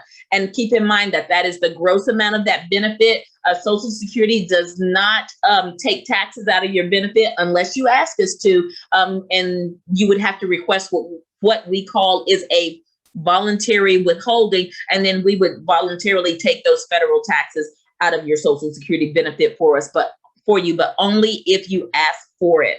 And a question that I usually get about the delayed retirement credits, one of the questions people usually will ask is, do I have to, wait the whole year in order to get the 8%? The answer to that is no. So say if you waited to come to Social Security to retire at say 66 and 6 months, then you would receive 6 months worth of delayed retirement credits. And if you see me moving my arm, I'm trying to keep my work computer going here so I don't have to restart it. But if you waited until 66 and 6 months, then you would get 6 months worth of delayed retirement credits into that benefit for you. And another thing to keep in mind is that the delayed retirement credits, those are going to be for the primary number holder. And that simply means that as I transition into talk about a spousal benefit, the most the spouse can ever get off your benefit is always going to be half of what you would receive at your full retirement age, not any delayed retirement credits, because that's another question that we usually get a lot. And so that's going to bring me to the transition of who else can get your benefit. First and foremost, your child, as long as he or she is age 18 or 19 and still in high school, or if you have a child that is not married and was found to be disabled before age 22, they also would be able to receive a benefit off of your record. In addition to your child, then we have your spouse. As long as he or she is age 62 or older with little or no work history, and as long as you and that person were married for at least a year or longer, then they would be able to receive a benefit.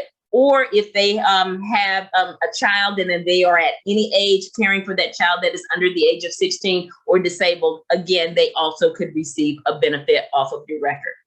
Now, with the spousal benefit, how this works is that your spouse can receive up to 50% of the worker's amount, meaning 50% of whatever the primary number holder's amount. That's the max that they could get. But that's only if he or she is at his or her full retirement age. If they come to Social Security early, say at 62, then instead of getting up to 50%, then they're looking at closer to more like about 30% is what they would be receiving, because again, it's going to be reduced for taking that benefit early.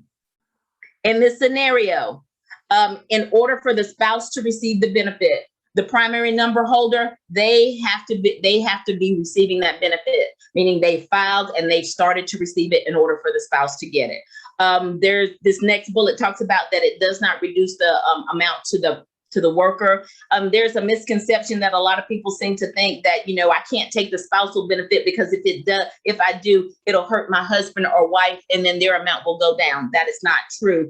There's kind of what I call like a side pot of money for like any potential beneficiaries that may be able to receive benefits off of that record. And that's where the money would come from for that person.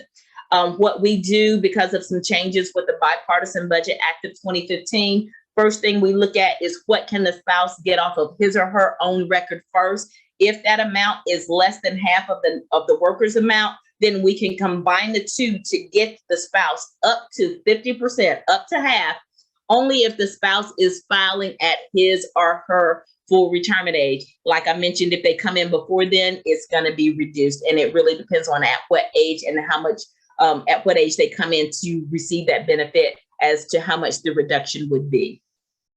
Again, we're going to have another example here for your spouse to find their full retirement age. They're going to find their year of birth. That's going to determine that. Here, this third column talks about that if the primary number holders benefit at their full retirement age, it's $1,000 a month. If they take it early, how much the reduction would be. But most importantly, in the last column, it shows that the most the spouse would receive is up to half. So that's $500.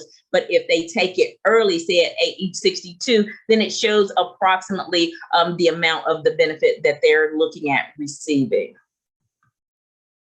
Now, in addition to your spouse, who else can potentially get a benefit off of your record? Well, if you're divorced, there may be a possibility for a divorced spouse's benefit.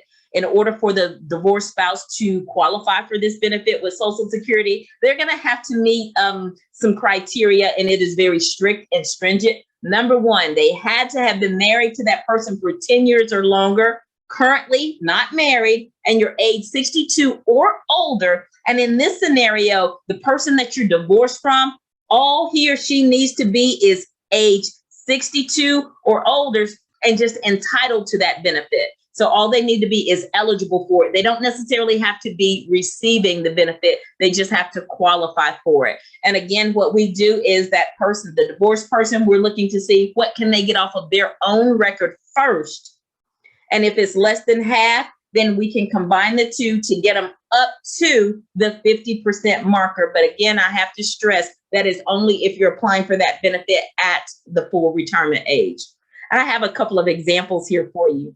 First up, we have Ricky and Lucy. In this scenario, Ricky receives $1,200 a month. Half of that is $600. His wife, Lucy, she's ready to file for retirement. And when she does, off of her own record, she's eligible for $1,000 a month. And I'm gonna just give me 1 second.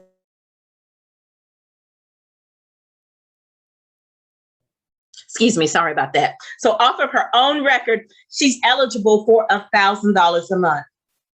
In this scenario, Lucy would not qualify for a spousal benefit. And the reason being is that $1,000 she gets off of her own record is more than the potential $600 she could get from Ricky. So in this scenario, she would not be able to draw a spousal benefit because she can get a higher benefit off of her own record.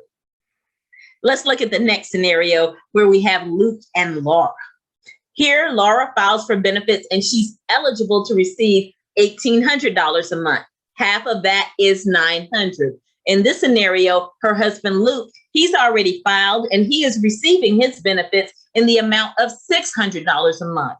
Now, because Laura has filed and she's receiving that cash benefit from Social Security, Luke is now eligible for an additional $300 from Laura's record to get him up to $900 a month. One of the things I want to make you aware of is that if for some reason Laura were to decide, gets an opportunity of a lifetime and she decides, I don't need my Social Security benefit right now, I'm just going to suspend it until I'm ready to take it again. If she stops that Social Security benefit, that extra $300 that Luke is getting is going to stop. If they had any eligible children that were receiving that benefit off of that record, that benefit stops for the children as well. The exception to this is the divorced spouse. For the divorced spouse, they would continue to receive their benefit. And let's see here. There we go. Okay, now I'm going to transition to what happens when you lose your soulmate. So I've talked about, what you can get as a spousal benefit, but now I want to mention what happens when your loved one passes away. What would your survivor's benefit potentially be for you? Or first of all, let's look at who can get the benefit. Again, your child, as long as he or she is age 18 or 19 and still in high school, they would be able to draw a benefit, as well as your child in high school. If you had a disabled child that is not married and we were able to determine that this child was disabled before age 22, they also would be able to receive a benefit off of your record. Now, in addition to the children, who else can draw a benefit? Well, we're looking at the widow or the widower, or possibly a divorced widow or widower. Well, they can start to receive reduced benefits as early as age 60, or they can wait till their full retirement age to get full benefits, or they can get them at any age if they're caring for a child that is under the age of 16, or if they have that disabled child. And then, of course, divorced widows and widowers may qualify. But remember, they must meet the divorced spouse's criteria. Had to have been married to that person for 10 years or longer, currently not married, age 62 or older, and eligible to receive that benefit from Social Security. With the survivor's benefit, what are we looking at? Well, if somebody's spouse passes away and they come to Social Security at age 60 and wanting to apply for this benefit, they're eligible to receive approximately 71.5% of the deceased worker's amount. One of the things I'm going to just kind of caution with this is that if they come to us at age 60, and especially if they're still working, they're going to be subject to those earnings limits that I'll talk about in just a few moments here. So that's one of the things they have to keep in mind. But say, for example, somebody does come and decides that they want to take this benefit at age 60, then they would receive 71.5% of the deceased worker's amount. Then when this person turns age 62, one of the things that we should look to see is, can this person get a higher benefit off of their own record? And if so, we would switch them to the higher record at age 62. Now, if somebody came to us, say at age 62, wanting to take this benefit, then they're looking at receiving 82.5% of the deceased worker's amount. If they waited until their full retirement age, then they're eligible for 100% of the deceased worker's amount, meaning the amount that they would be eligible to receive at their full retirement age. And if so, then you can take that amount, leave your own alone, let it continue to grow up until age 70. At age 70, we need to go back and take another look to see, is your own benefit higher at age 70? And if so, then we switch you to the higher amount. This last bullet basically just talks about that full benefits are available to both the widow and the widower and the divorced widow and widower. Basically, that means that, if this person had a current spouse and they passed away, that person is eligible for a benefit, as well as the divorced spouse, as long as they met the criteria. And as I mentioned, I was talking about, if you take this benefit early and you're still working, you need to know what you're up against, because this is one of the biggest things that people always want to know about when they go back to work. These numbers here on the screen are going to reflect the 2022 earnings limits for you. So for 2022, if you're under your full retirement age, meaning you took your benefit somewhere between 62 and before you hit your full retirement age, your earnings limit is $19,560 for the year. Basically, that equates out to $1,630 a month. As long as you do not go over, you're golden. But if you do, Social Security, we're going to send you a letter in the mail, and we're going to say, you're overpaid. We're going to have our handout saying you need to pay us back $1 for every 2 that you went over. Now, in the year that you would reach your full retirement age, that earnings limit, it goes up. Again, for 2022, it's going to go up to $51,960 for the year, or $3,330 per month. As long as you don't go over, fantastic. But if you do, again, we're going to have our handout saying, excuse me, you need to pay us back $1 for every 3 that you went over. So let's just say, for example, I'm going to reach my full retirement age in this month in November, and I'm working. What that means for me is that I can work and earn between January 1st and October 31st, $51,960 for the year. And as long as I don't go over, it doesn't, mess with my benefit amount, I am golden. But if I do, I got to pay back Social Security $1 for every 3 that I went over. Now, when November 1st comes around, even though my birthday may be later in the month, at that point, there is no earnings limit. It won't have any effect on your Social Security benefit, but just keep in mind, I can probably guarantee you then at that point, IRS, they're going to have their hand out because they're going to want their piece of the pie for taxes. So what I'm going to encourage you to do is always talk to your financial planner so that way they can kind of guide you in the right direction, especially with things of that nature for yourself, because you just want to make sure that you're covered here. People always ask, is their Social Security benefit taxable? My response is, it depends. And the reason I say this is because we got to find out what your combined income is. That means that we're going to take a look at your adjusted gross income from your tax return. Any non-taxable interest that you may have, you're going to add that to that. And whatever that Social Security benefit that you're receiving, you're going to cut it in half. And when you do, you add it all together, that gives you your combined income. With your combined income, we need to figure out, are you filing your taxes as an individual or are you filing those taxes as a member of a couple? If you're filing as an individual and that combined income is less than $25,000, you do not pay taxes on your Social Security benefit. If that combined income is between $25,000 and $34,000, you may pay taxes on up to 50% of that benefit. And if that combined income is more than $34,000, you could pay taxes on up to 85% of your Social Security income. And be aware that this is a IRS regulation, not a Social Security regulation. And down at the bottom of this slide here, for additional information, you may want to refer to publication 554, the tax guide for seniors, just so you can get clarification. And again, you may want to be talking to your financial advisor or planner as you're figuring all of these things out. And I know so far I've kind of threw a lot of information at you, but let's talk about, how do you apply for benefits with Social Security? First of all, you can contact us 3 months in advance. So 3 months before you're ready to start receiving that cash benefit from Social Security, that's the earliest that you can contact us. Right now, there are 2 options available for you to apply. Easiest, most convenient, online. Log in through your My Social Security account, handle your business. That's the easiest way. But the other option is you can either schedule an appointment via either calling our national 800 number or calling your local office to schedule that telephone appointment. If you do the telephone appointment, we ask that you make yourself available at least 10 minutes in advance so that you'll be ready in case we can get to call you early. But when we call you, it doesn't matter how you filed that application, if you've done it online or if you're talking to a claims specialist. At the end of the interview, if we need anything from you, we're going to let you know.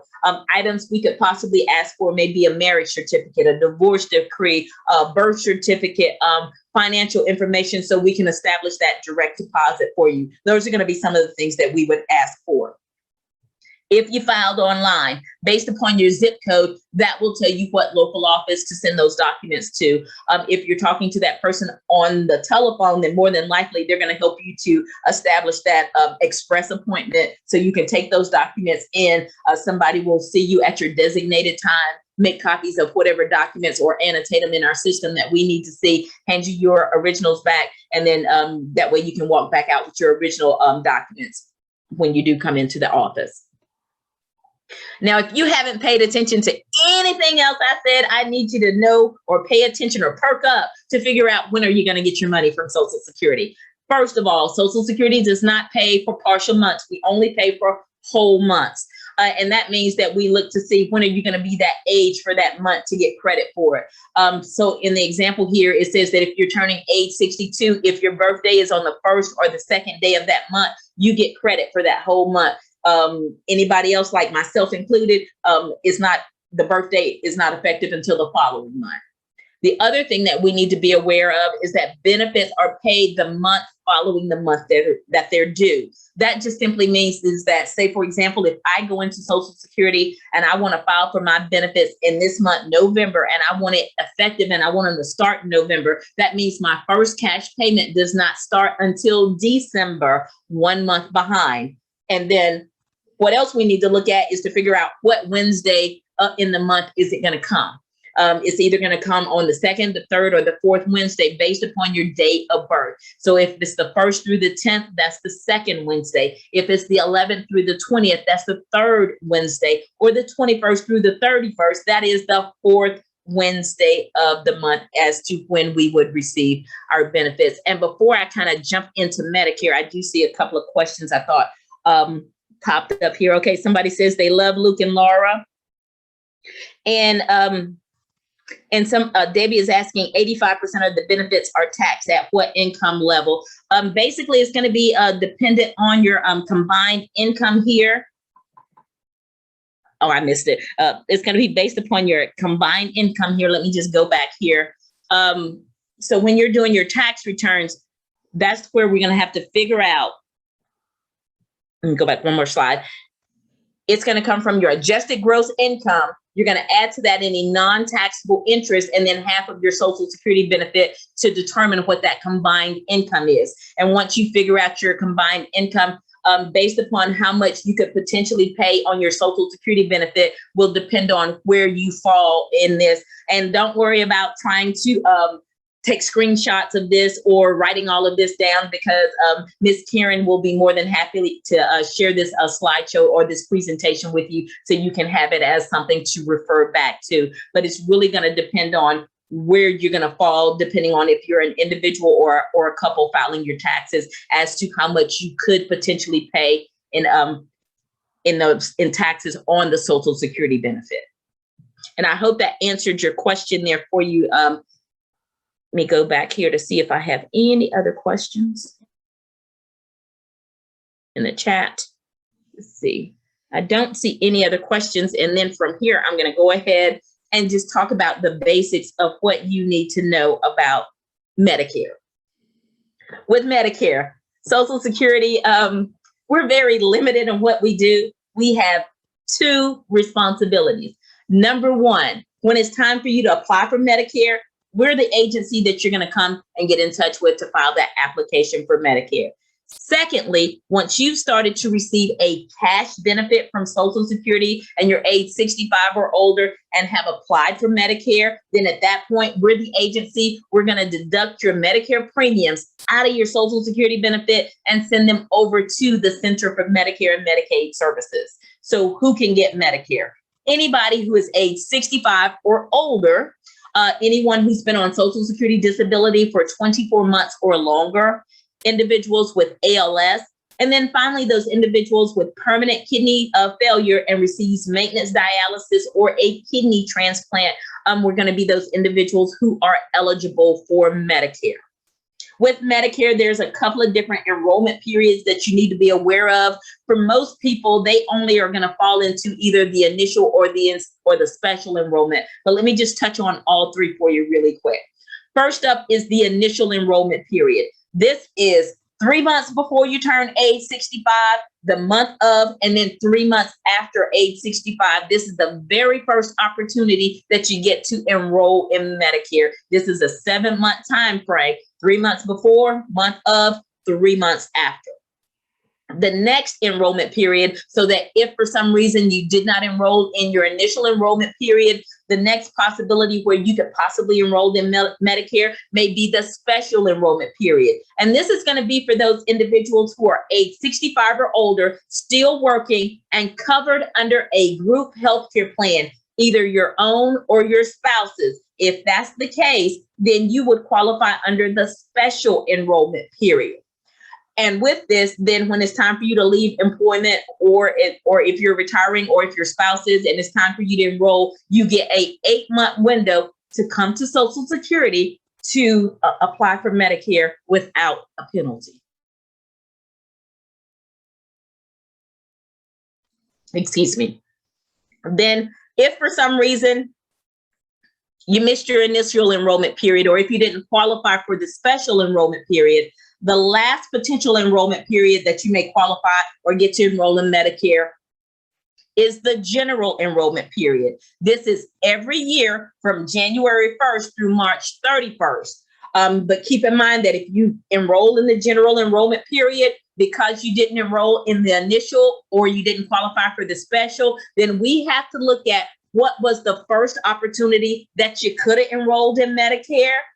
And then we have to look to see whether or not a penalty will be assessed, because remember, it's a 10% penalty for every 12 months that you wait or delay enrolling in Medicare timely. The other thing about the general enrollment period, if you enroll in the general enrollment period, your coverage is not effective until July of that same year. So that means you're going to have to go a few more months before you can actually utilize that coverage there.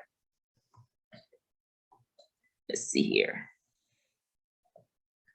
Okay, some of the parts of Medicare with the Medicare Part B coverage, especially in the initial enrollment period, you need to know when will your coverage be effective. So if you've enrolled or contacted Social Security and filed that application 3 months before you turn age 65, then your coverage is effective when you turn age 65.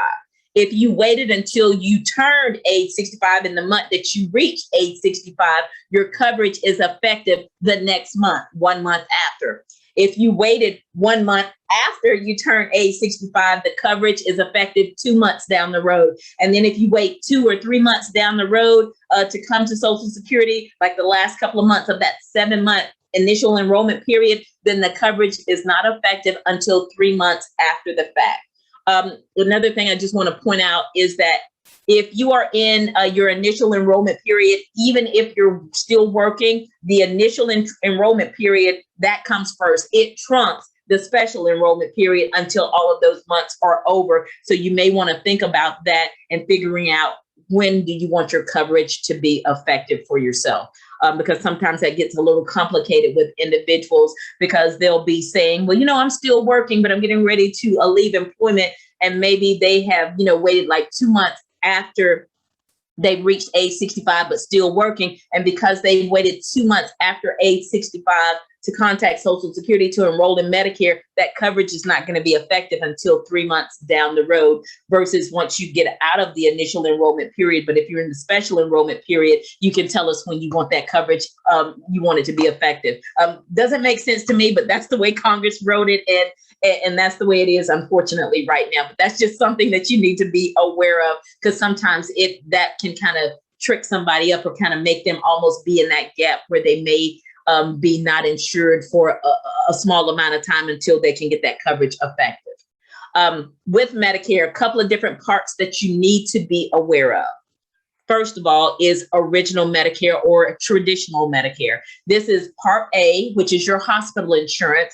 For most people, Part A will not cost you a thing, because earlier I mentioned you had to have that minimum requirement of that 40 quarters of coverage. As long as you have that, Part A will not cost you anything. If you have less than 40 quarters of coverage, just be aware that you could have to pay a premium per month for Part A.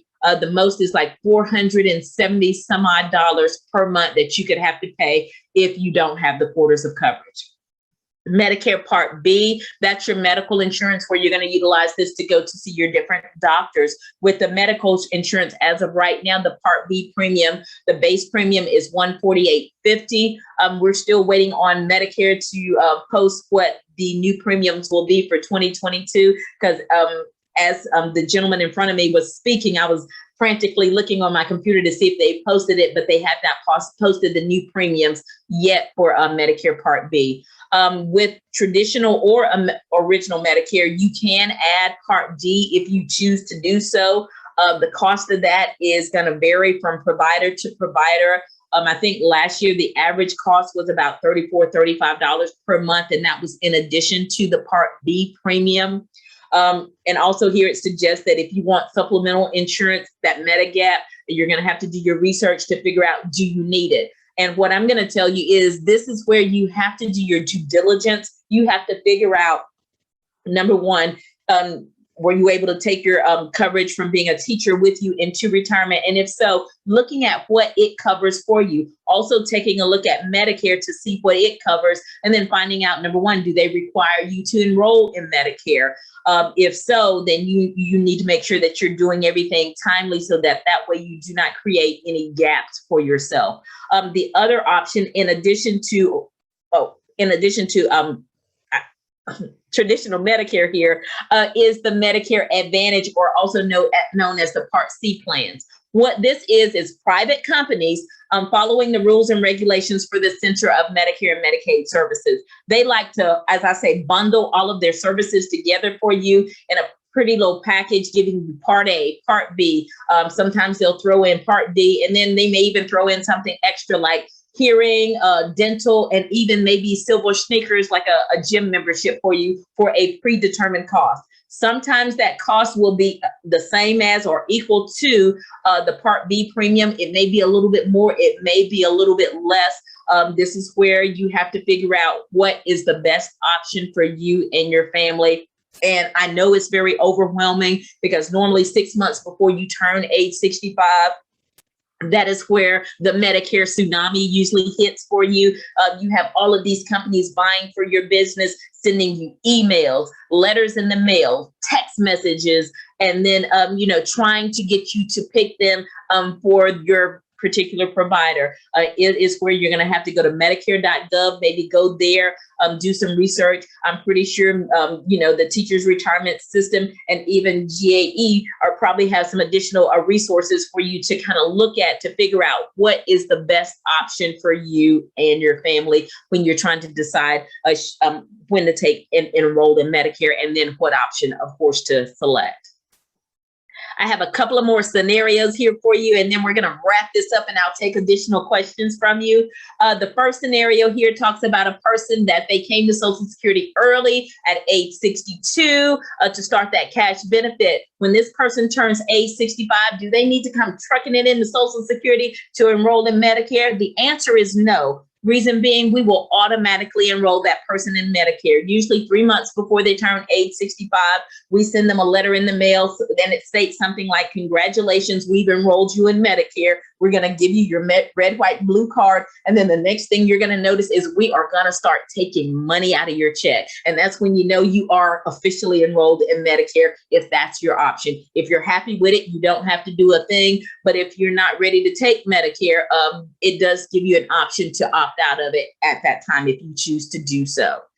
This next option or scenario here talks about if you're still working at age 65. As long as you're covered under health insurance by either your employer or your spouse's employer, you may have the option to select Medicare Part A only. What I'm going to suggest to you is you speak with someone in HR to find out whether or not your employer requires you to enroll in Medicare. If they don't, you can enroll in A only. Why? Because like I said earlier, A is not going to cost you anything. As long as there's no cost associated, why not enroll in Part A? And then refuse Part B because you already have health insurance coverage. That way, when it's time for you to retire, you're going to contact us at a later date and then enroll in Medicare Part B. I do want to point out the note in the middle of the screen here, and that is if you are someone who is contributing into a high deductible health savings account as part of your health plan, it's really important that you stop those contributions 6 months before you are ready to enroll in Medicare Part A or Part B. This is not a Social Security regulation. This is an IRS regulation. For tax purposes, you want to make sure that you're stopping those contributions 6 months before you can enroll in A or B. You can use whatever's in the account. You just can't put any additional funds into it. The other thing that you need to know or be aware of with this still working scenario is that once you decide it's time to leave employment, we usually suggest that you contact Social Security a couple of months in advance because we're going to need you to go to our website and you're going to have to get a couple of forms completed for us. The first form is the L564. This is the employer form. It simply verifies that you were always covered.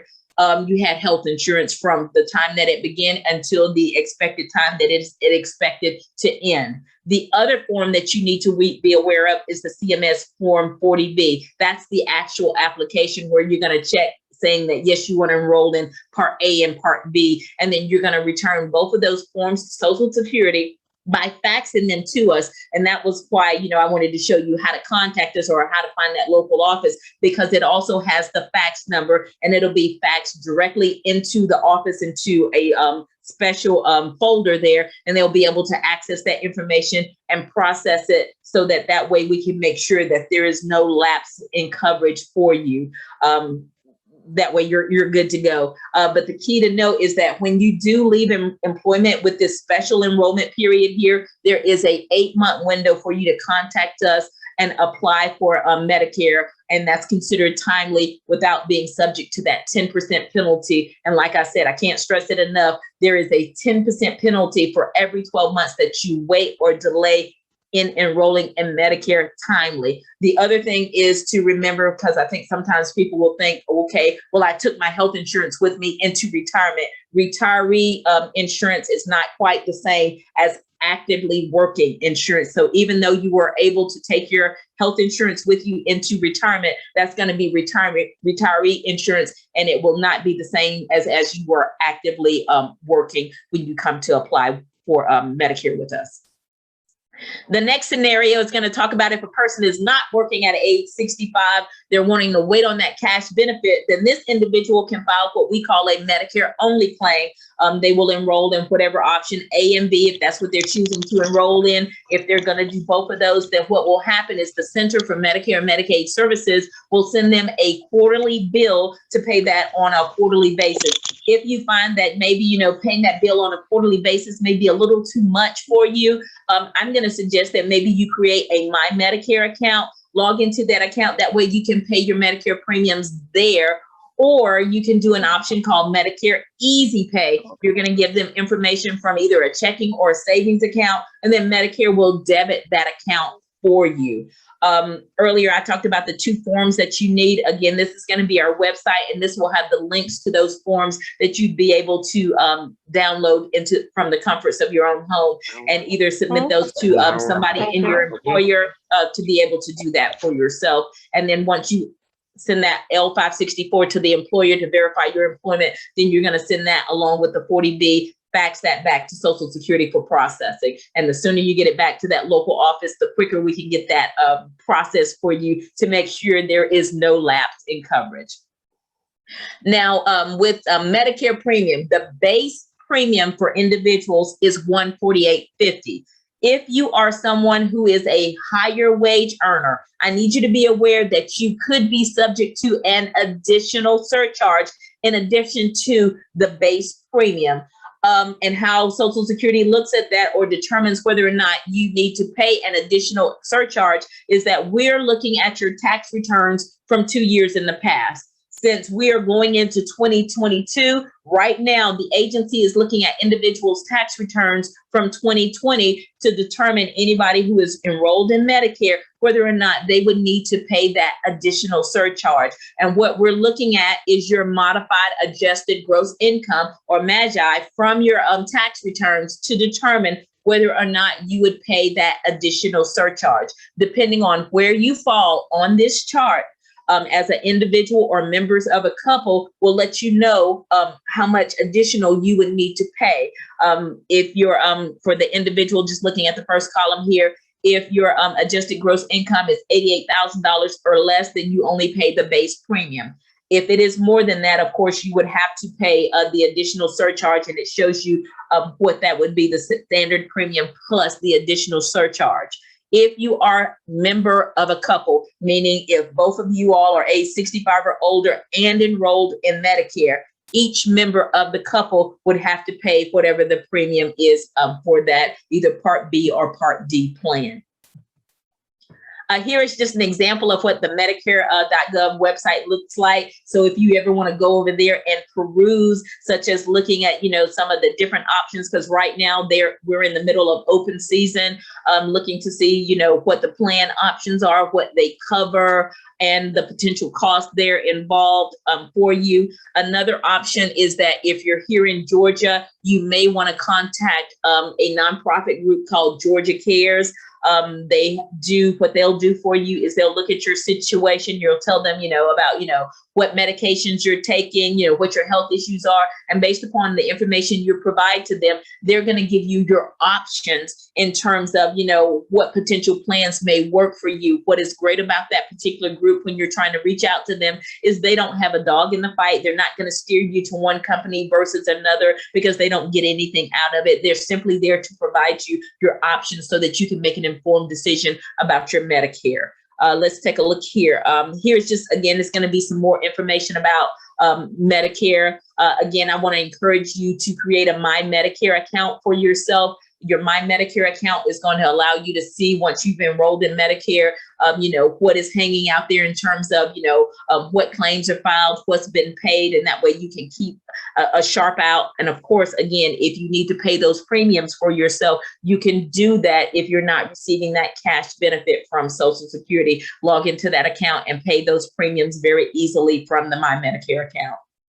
Here is just an example of the Medicare card. It shows your card number, which we removed the Social Security number from it, and it is a series of letters and numbers. It shows what coverage you have and the effective date of the coverage here. And now I'm going to go back to the chat to see if I have any other questions. And then from here, I'm going to open it up to see if anybody else has any additional questions for me. Okay, someone is asking here, if a person who is married has never completed a name change through Social Security, will Social Security recognize that spouse? And if not, what would that spouse need to be recognized? Well, normally when it's time for you to file with Social Security, one of the things we're going to ask about, because I like to tell people we get a little nosy and get all up in your business, we're going to be asking you about, are you currently married? Did you have any past marriages? And a lot of times people, especially if the marriage were bad, they don't want to remember or talk about it. But the reason we're looking at it is because there may be a potential eligibility. And that way you're protected when we're looking at all of this information for you. So you're going to tell us if you're currently married, even if your name is not changed. And then at that point, we're going to ask you for that marriage certificate, or if you're divorced from that person, that divorce decree to establish the duration of marriage to make sure that you do meet the criteria in order to be eligible for that spousal benefit. And then if you do need to change your name, if you're talking to the representative, let us know so that we can schedule that express appointment for you. And then you would need to bring in, of course, probably a driver's license, a marriage certificate. If you're getting divorced and you took your name back, that divorce decree with the court order that says all of this information, and then we'll take it from there based upon the original documents that you present to us. Someone is asking, if you wait until age 70 to file for Social Security, you must file for Medicare at the initial invite. I'm going to tell you that depends, because if you are age 70, if you are still working for an employer where you are covered under that employer's health insurance, not necessarily. It depends on if you leave employment, like I said, then you have that 8-month window where you want to contact Social Security so that you would be able to be in that 8-month window to apply for Medicare without a penalty. But you do have the option to apply for it at age 65. But like I said, if you're still working and you're covered under either your own health insurance or your spouse's, you may not necessarily need to do that. The most important thing I'm going to tell you is to talk to your HR department, especially if you're still working. And the one thing I do want to mention also about filing for your benefit at age 70, with some of those changes with the Bipartisan Budget Act of 2015, the most that we can go back retroactively to give you a lump sum payment is 6 months. So the most that somebody would want to wait until is 70 and 6 months, but I would not recommend that, because I don't want you to lose out on any potential benefits. Because say if you were to come to Social Security at age 70 and 8 months, we can only go back 6 months retroactively to pay you, meaning that you would have missed out on 2 months of potential benefits because we can't go back because of the changes in the regulations. And I hope that answered your question there, Ms. Walker. Let's see. Someone is asking, can you start receiving your Social Security benefits if you have reached age 66 and 2 months before retiring without having to pay more back in Social Security? Well, my question would be, is that 66 and 2 months your full retirement age? because if 66 and 2 months is not your full retirement age, there would be a reduction on your benefit because you're filing it before whatever your full retirement age is. And again, that is going to be based upon your date of birth as to what your full retirement age is. The other thing that people always ask me about in terms of if they're filing their benefit early, they're coming to Social Security, getting that benefit early, and they've started to work, they went back to work, and you're working for an employer who's paying into Social Security, what happens to those new earnings? Well, with those new earnings, it will depend if they make a difference in the high 35 years of earnings over your lifetime. If they do make a difference, then once you reach your full retirement age, say, for example, if I'm going to reach my full retirement age in this month in November, and I was working all along that because I started to receive that benefit early at age 62, but I went out and I got a little part-time job, stayed up under the earnings limit. If those new earnings make a difference, now that I'm at my full retirement age, come January, because it doesn't take effect to the following year, but comes January of next year, then the agency, we will do what we call a recompute of your benefits. And we're going to look to see, what did we pay you? What should we have paid you? We're going to send you the difference if we owe you a difference, and then you get the new payment amount starting going forward. Someone else is asking here, does the teacher's retirement, benefit, does that affect the Social Security benefit?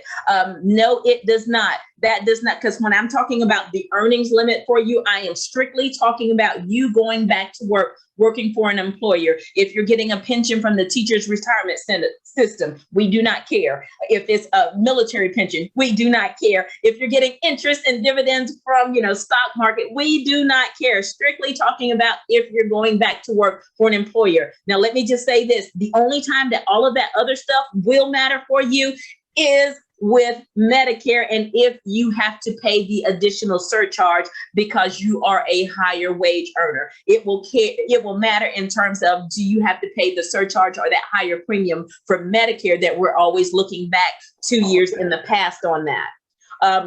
Just thinking off the top of my head here, and I know I got to shut up here because I'm kind of over, but I had a person where they had went in and they cashed a whole bunch of savings bonds all at one point in time. And because of that, it put him in a higher income bracket. And then 2 years down the road, when we did the 2-year look back to see if this person had to pay the surcharge for Medicare, he had to pay that surcharge for 1 year because of his income.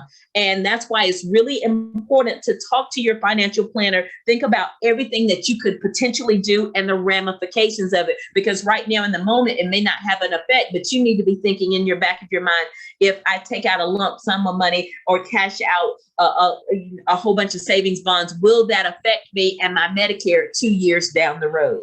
And I hope this. I just want to thank you this morning. If you could be a little bit more passionate about and informative, I mean, you have the answers to almost everything, and I appreciate that. I will be, again, as I've mentioned to participants, sending out the recording of this, a copy of your slideshow, some additional handouts, and your contact info so people can reach out. And if it's Social Security, you know the answer. Well, thank you. I appreciate being here, and I look forward to being with you in March. Great. Thank you so much. Thank you. And we are going to talk about our GAE retired president, Tony Smith. I hope will be sharing a PowerPoint about how you might not get all your Social Security benefits. So Tony, yep, you have started screen sharing. And while Tony is putting that up, I do want to say you should have state health benefit coverage at this point in time. And that is something that you'll be able to keep in retirement. And in my humble opinion, you will want to keep in retirement, because the way that works is if you ever go off the state health benefit plan, and I'll send you information about this also, you can never get back on. So as you're making all these decisions towards retirement, please bear that in mind. And our GAE retired president, Tony Smith, is going to be just the harbinger of good news here. I'm being a little bit sarcastic about how your Social Security benefits may be impacted by a couple pieces of federal legislation. So Tony, you're on. Okay, good morning, everyone. I want to remind you that I am just the messenger. This is not the best message, but a question did come up in the chat about this. So I want to tell you how your TRS benefits might impact your Social Security benefits, and it's not good news. Just to review, Anish shared with us that you earn 1 credit for every $1,470 that you earn if you pay into Social Security, with a maximum of 4 credits per year, and you need to earn 40 credits for retirement and Medicare benefits. You can determine whether or not you are paying into Social Security by simply looking at your pay stub, however it's delivered. Most of them are digitally delivered, and you can see whether or not you're paying into Social Security benefits, or you can look at your W-2 form and determine that. So we're going to talk about the government pension offset and the windfall elimination plan provision, GPO-WEP, and your Social Security benefits. As I said, this is not good news. This is federal legislation that was designed by someone who thought that public sector employees were double dipping if they got a pension and received their Social Security benefits, even though you're simply getting back the money you paid into Social Security when you receive Social Security benefits. But somebody was incensed by that, and the legislation passed. You can see here from this map that it doesn't impact most of the country. Those states in blue are teachers who are covered by Social Security, or educators who are covered by Social Security. Those states in red are educators who are not covered, who are not paying into Social Security. And those dark blue states, or they may look purple on your monitor, are states where it varies by school district. And you see that Georgia is one of those states.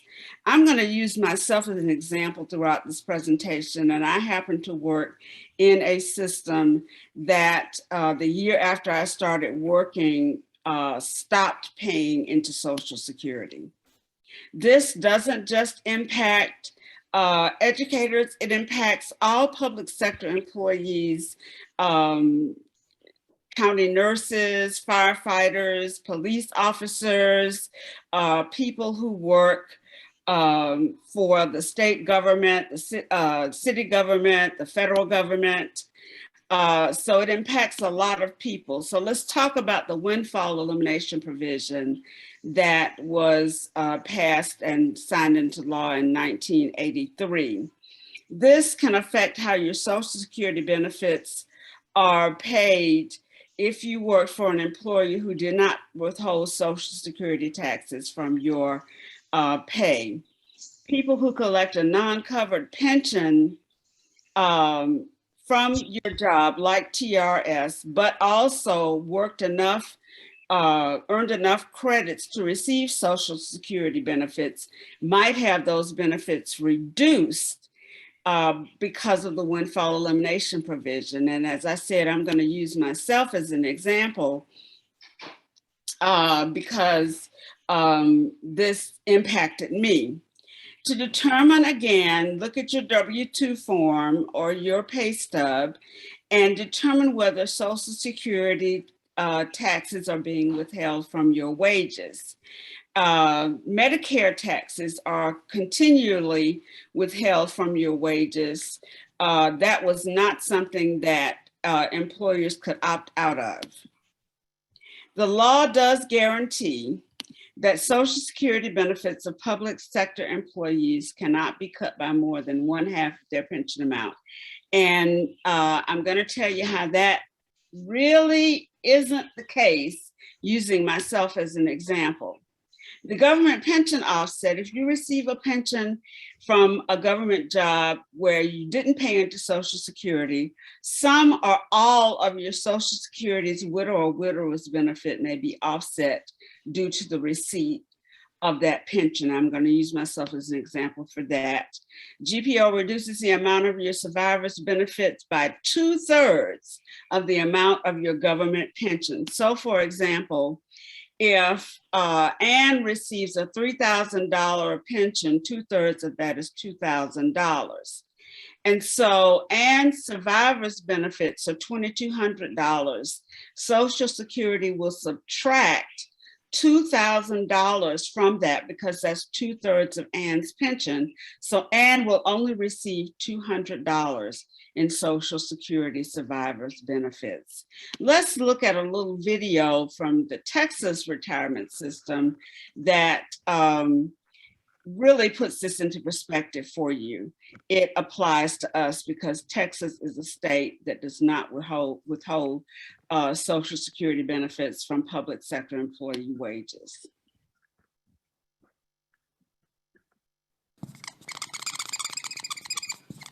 Meet Kim. Kim is an assistant principal at a middle school. She's been a TRS member for 12 years. Before becoming an educator, Kim worked as a public librarian for 11 years. While working for the city, Kim paid into the Social Security system. Since she began working for her school district, Kim has not paid into Social Security. Like most Texas school districts, her district does not participate in Social Security. That means Kim is only eligible for Social Security benefits based on her previous employment with the city and through her spouse, who has paid into Social Security for his entire career. Kim is currently reading up on 2 Social Security provisions that could reduce or even eliminate her Social Security benefits.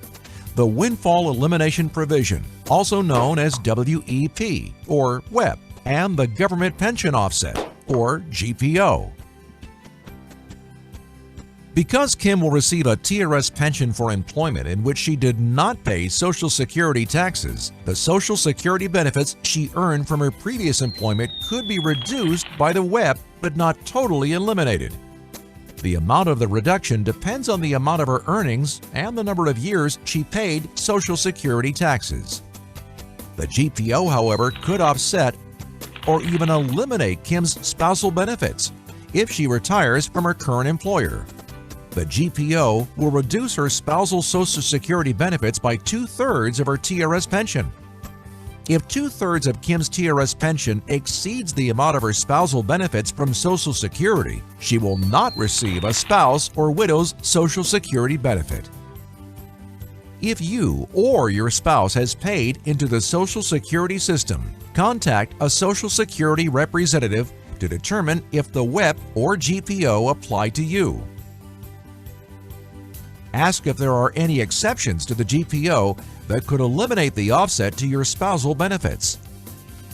Be prepared to balance out the potential effects of these provisions with personal savings when you retire.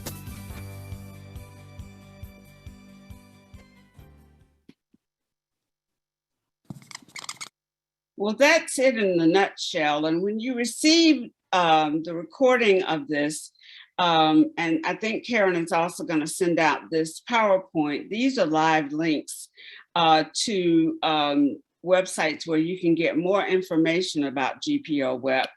But let's continue to determine whether WEP applies to you. First of all, look at your W-2 form or your pay stub to determine whether or not Social Security taxes were withheld from your wages.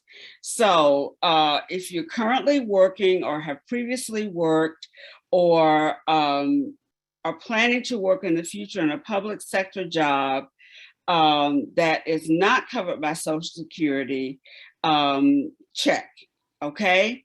That was me. Does the windfall elimination apply to you? are you going to get a government pension like your TRS pension? Did you have another job that withheld Social Security? I did. I had a side hustle, a couple of them. And so I earned enough credits to be eligible for Social Security benefits, almost $1,000, because I worked, teaching was my second career, and I had earned those credits prior to becoming an educator. Also, I worked a part-time job that paid into Social Security. If you answered yes to these questions, you may be impacted by WEP. There are exceptions if you had more than 30 years of qualified employment covered by Social Security. I had an uncle who worked a part-time job his entire teaching career, and that was over 30 years, and he paid into Social Security through that job. All right, so let me use myself as an example. My credits entitled to me, they were low-paying jobs, but they entitled me to almost $1,000 of Social Security benefits. However, I receive a teacher's retirement system pension. So after my Medicare benefits are paid, I only receive $159 per month from Social Security. So you see, you have to also deduct your Medicare benefits. After my Medicare benefits are paid, I'm left with $159 after the windfall elimination provision kicked in. That means that I could not live independently, combining that Social Security benefit of $159 with my teacher's retirement system pension. Let's see if the GPO affects you. Again, look at your W-2 or your pay stub. Are you paying Social Security taxes or not? Will you draw a government pension? And are you entitled to survivor benefits based on Social Security taxes that your spouse paid while working in the private sector? So if you answered yes to those questions, you may be impacted by GPO. Using myself as an example, 2/3 of my pension is more than my husband's benefits. Therefore, if he predeceases me, I will receive no survivor benefits and I will not be able to live independently. I will have to live with one of my children because we depend on those Social Security benefits to cover the cost of our living expenses. But there is hope. The Social Security Fairness Act is an effort to repeal GPO-WEP. The current HR House Resolution 82, the Social Security Fairness Act of 2021, has 223 co-sponsors out of the 435 members of the House. However, only 4 of Georgia's representatives have signed on as co-sponsors, and you see their names here: Hank Johnson, Nikema Williams, Sanford Bishop, and Jody Heiss. If you don't see your U.S. representative listed there, it's time for you to get on the phone and shoot an email to them saying you've got to co-sponsor House Resolution 82. It's important to my independence, it's important to my dignity and the dignity of other public sectors employees. If you work or currently work in a system that does withhold Social Security benefits, this may not impact you, but think about your colleagues in other systems who are impacted by this and in other states. This is unfair. This is money that we've earned, and it's absolutely critical that this be repealed. So I'll take any questions that you might have. Remember, I'm just the messenger. So I know it's not good news, but it is what it is.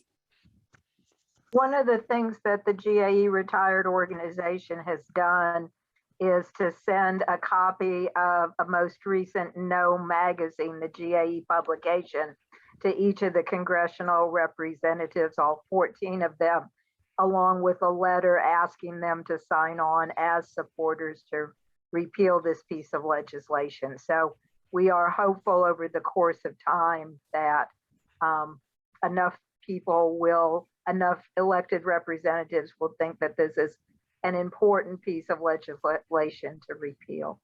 But your representatives need to hear from you, and it's simply a click of the mouse to send an email. It's repeal House Resolution 82.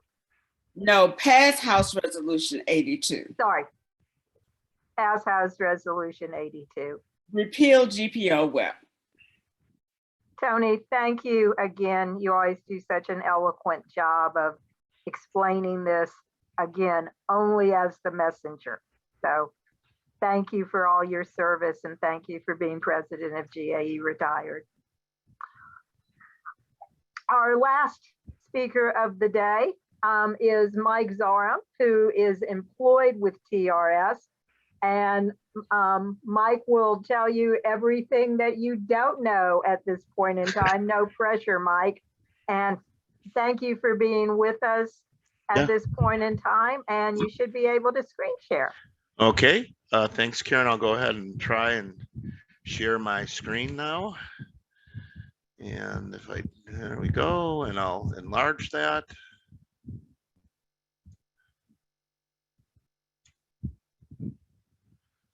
Okay.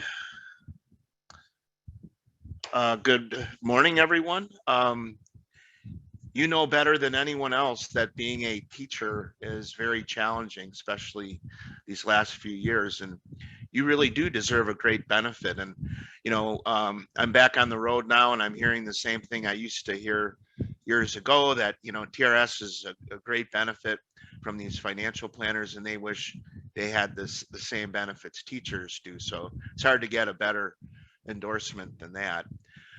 Conceptually, I think it's important to understand that your TRS benefit is not tied to the ups and downs of the stock market. So you don't have to fret, you know, when you hear news that moves the market up and down, at least as it impacts your TRS benefit, because your benefit is based on a formula that only looks at how long you've worked and your high average salary.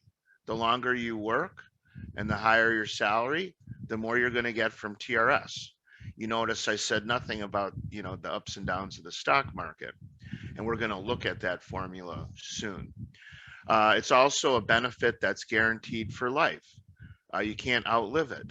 We've got, what is it, about 9,000 people that are retired now that are age 85 or higher, about 3,500 that are over age 90, and 70 people currently collecting over age 100. And quite a few of them have been collecting longer than they worked.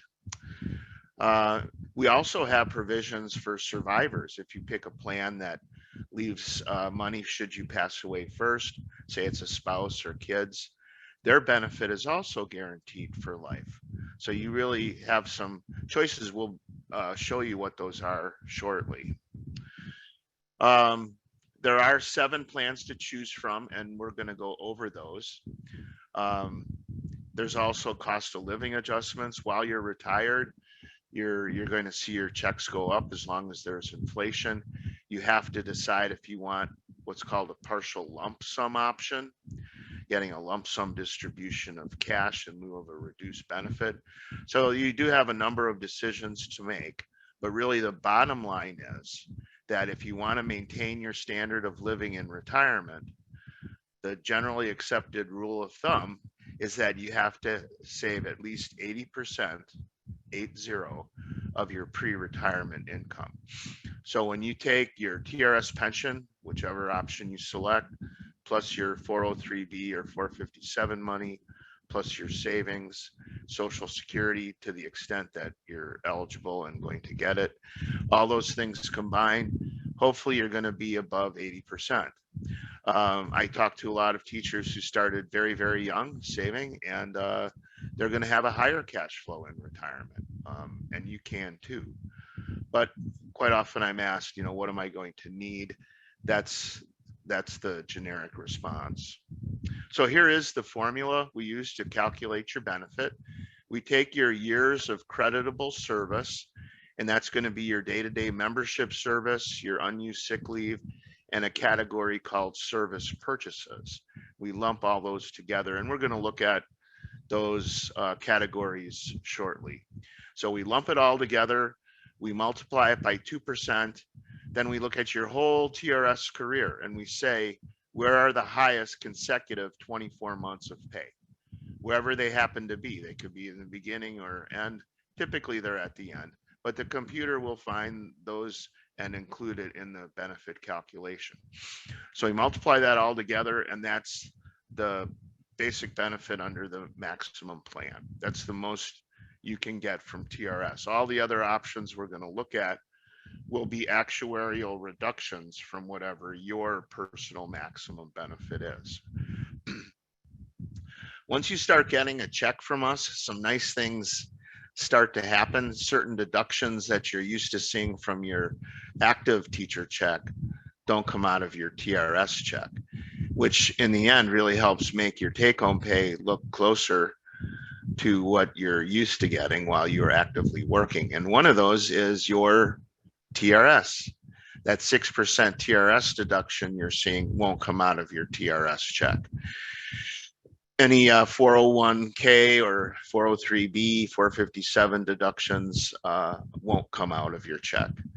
Payroll taxes don't come out. So if you are with a system that took out Social Security, you won't see that. And that's a little over 6%.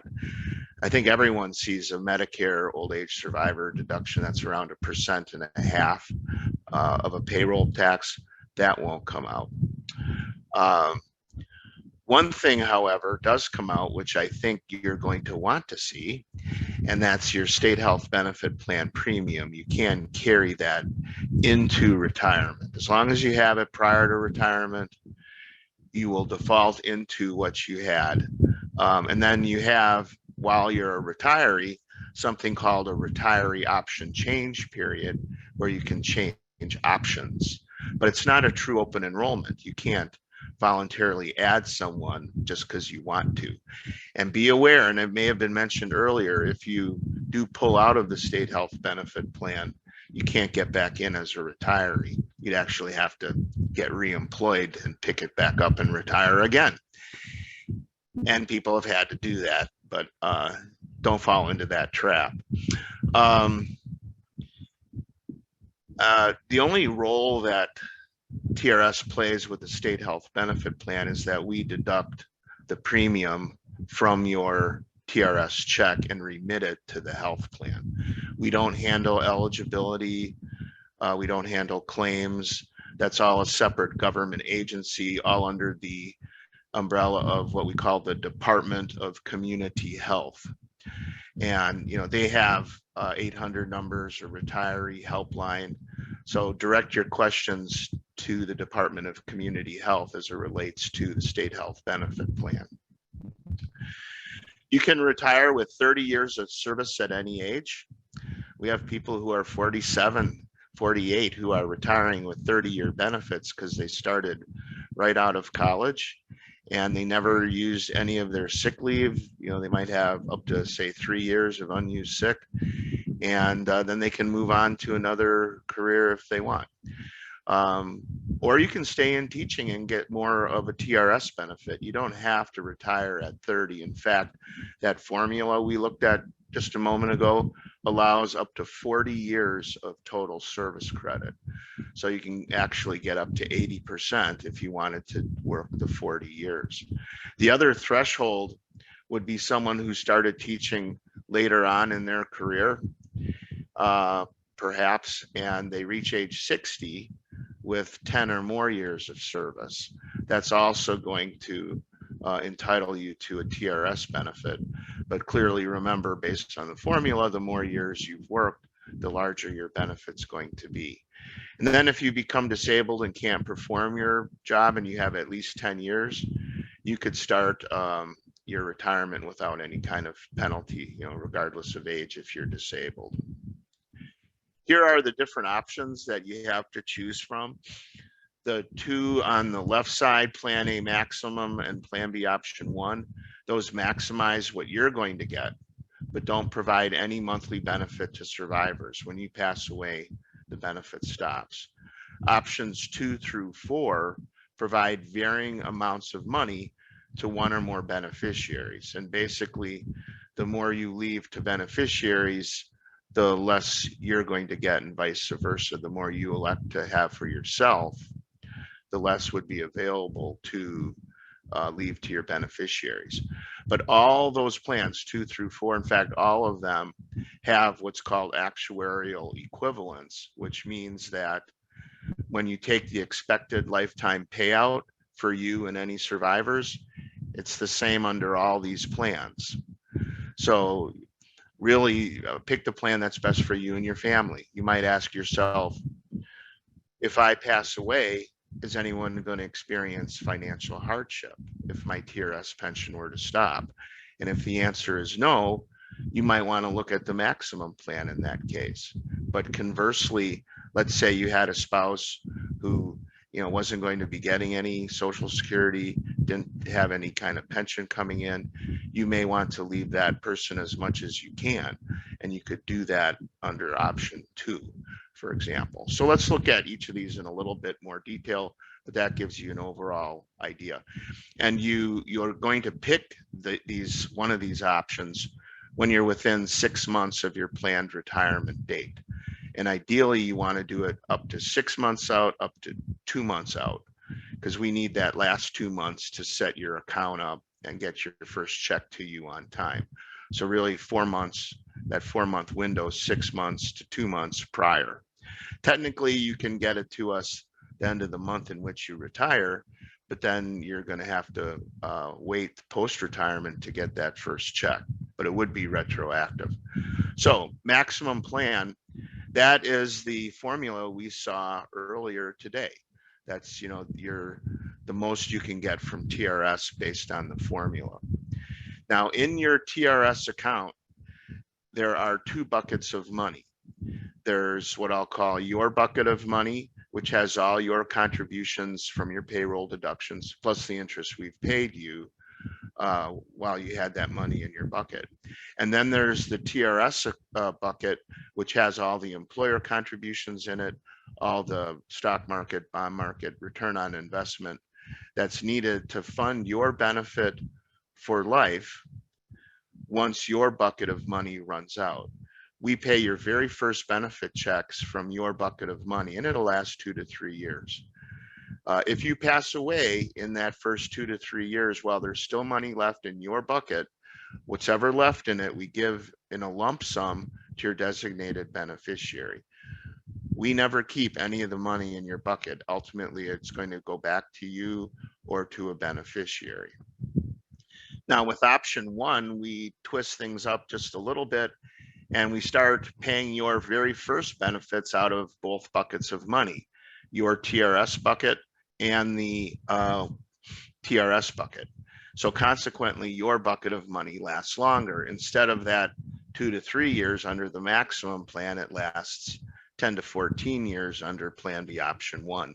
So the advantage to you is that should you pass away anytime before the 10 to 14 year period, there'll still be money left in a lump sum to leave to a designated beneficiary. And you take a slight reduction in your maximum benefit to get that option 1 protection. It might be 1% or so. You could tell when you get your benefit estimate what the reduced benefit would be. So let's move into those options that leave a monthly survivor benefit. Option 2 is the richest one that we offer, in that whatever you were getting at the time of death is the starting benefit for your beneficiary. So let's say you take option 2, years later you pass away and you're getting $4,000 a month from us. Your beneficiary would start with that same $4,000. So it's a very rich benefit for beneficiaries. Consequently, you take more of a reduction when you're both living. It might be, say, 10 to 30%, something like that, just depending on your age and the age of your beneficiary.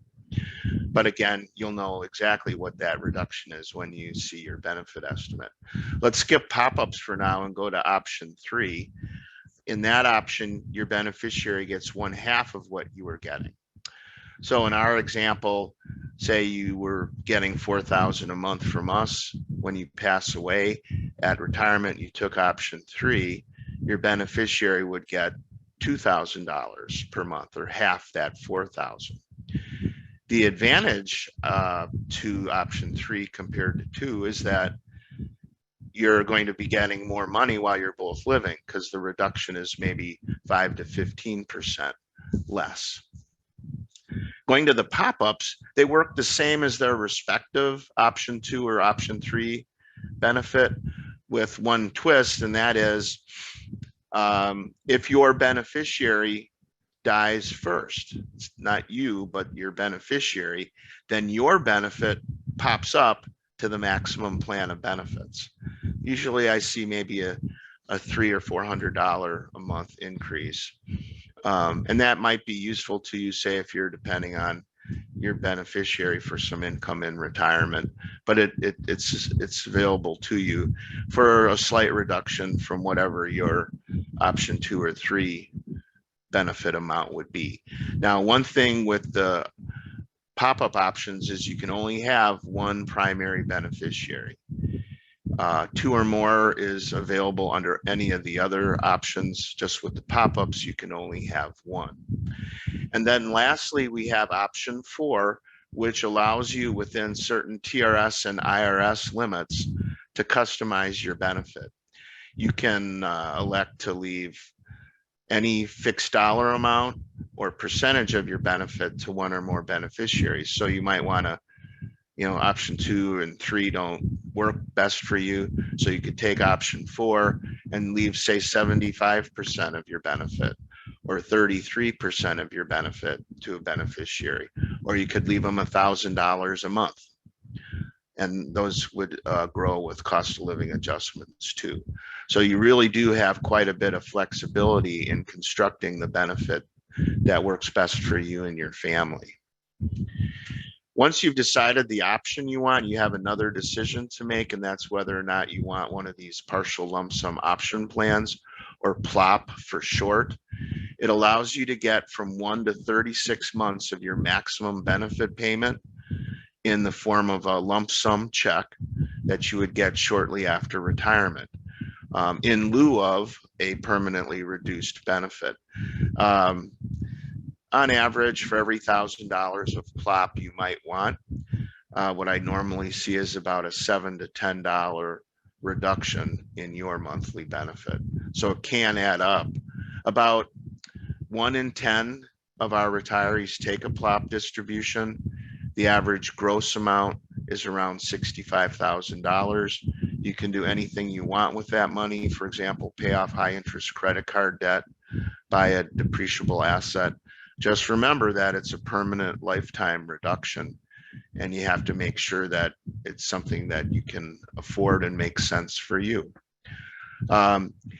You can take a PLOP and have it sent directly to a qualified retirement plan like an IRA at your local bank. I'm sure your 403B, where you're with your school system, would take a rollover. You can set one up, 403B rollover account, and then you defer taxes until you start taking the money out. Or you could take the money directly and pay all applicable taxes.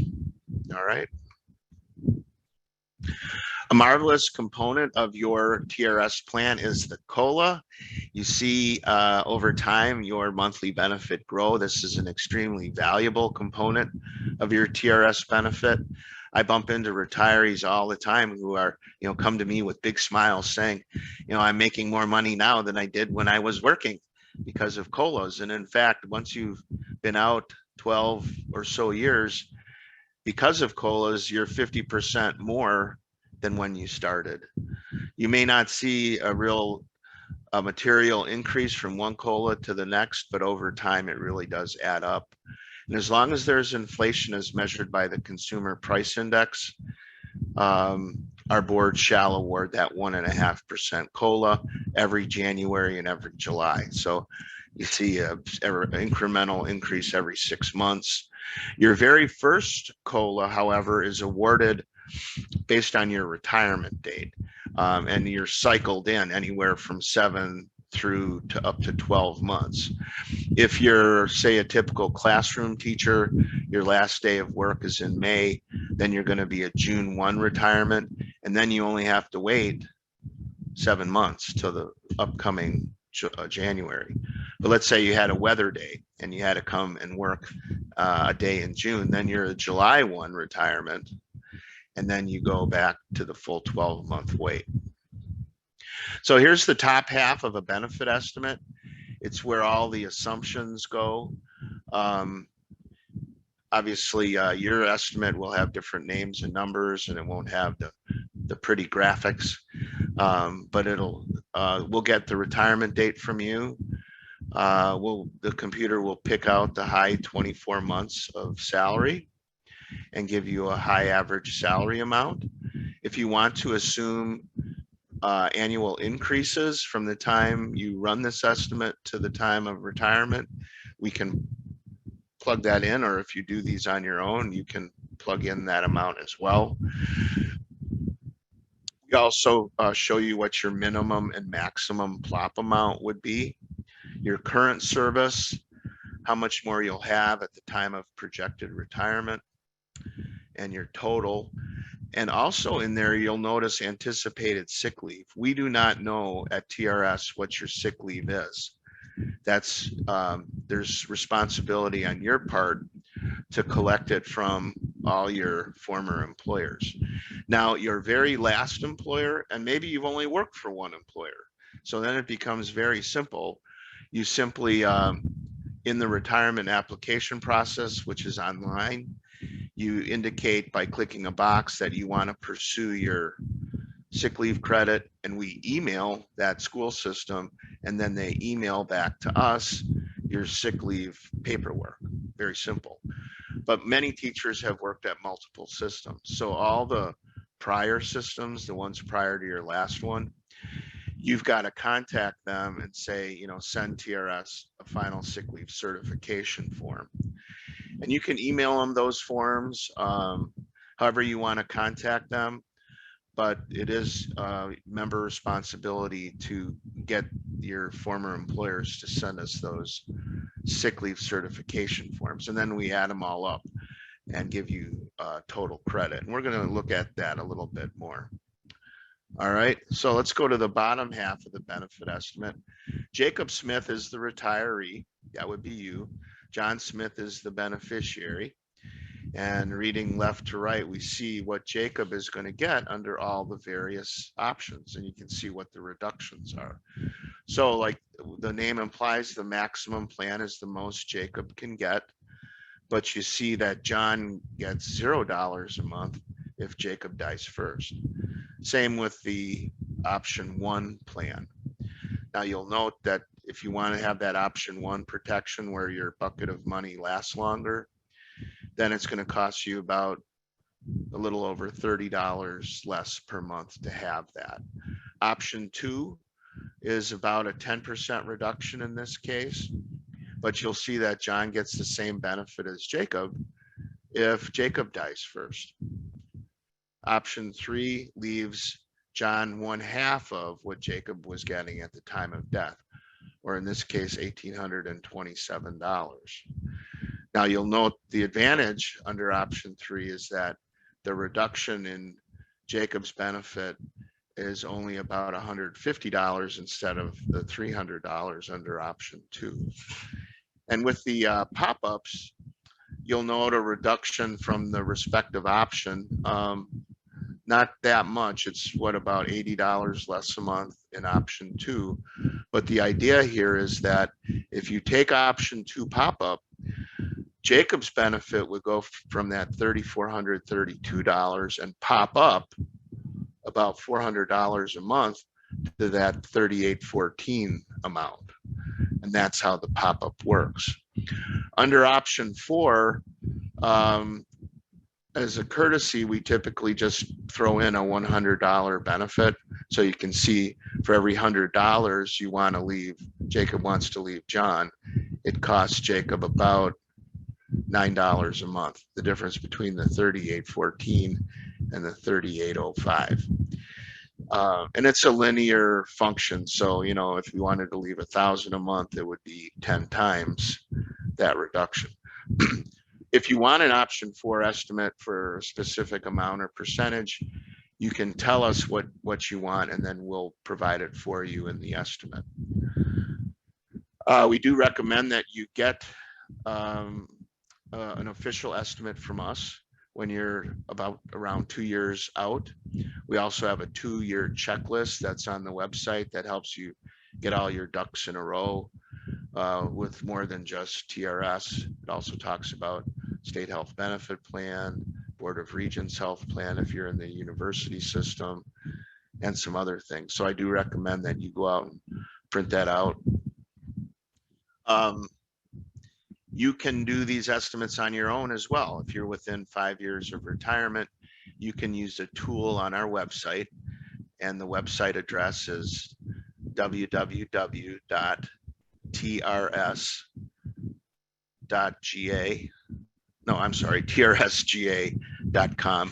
And we do have a publications tab on there, and there is something called the TRS Members Guide, which I'm holding up here.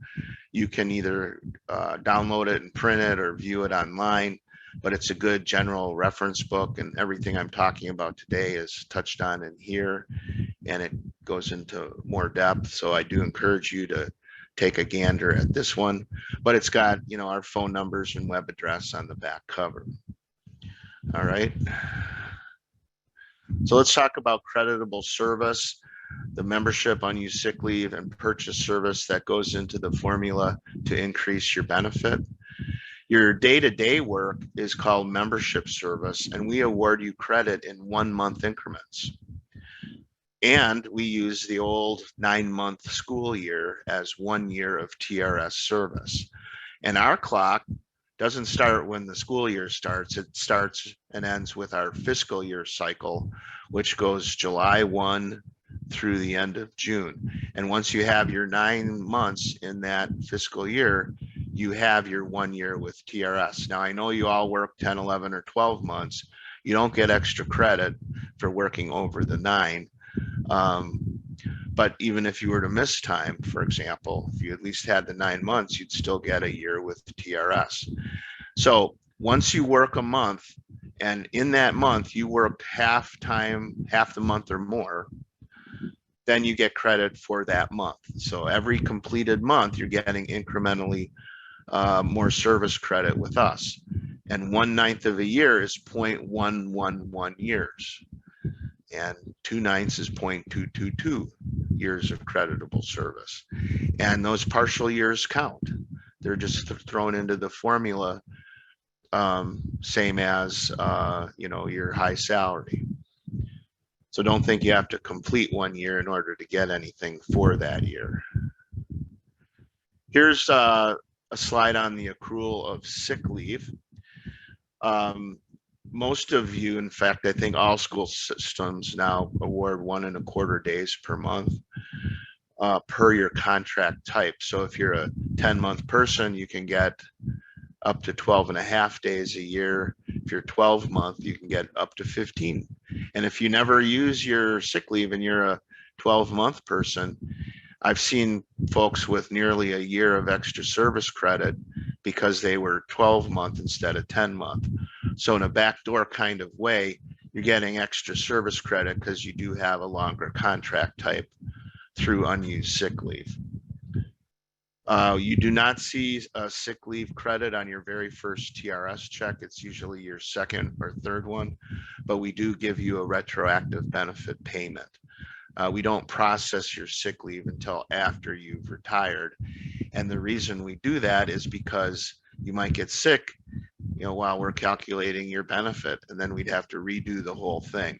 So we wait until your employer certifies all of your sick leave, and then award you that lifetime increase, you know, usually by your second check or so.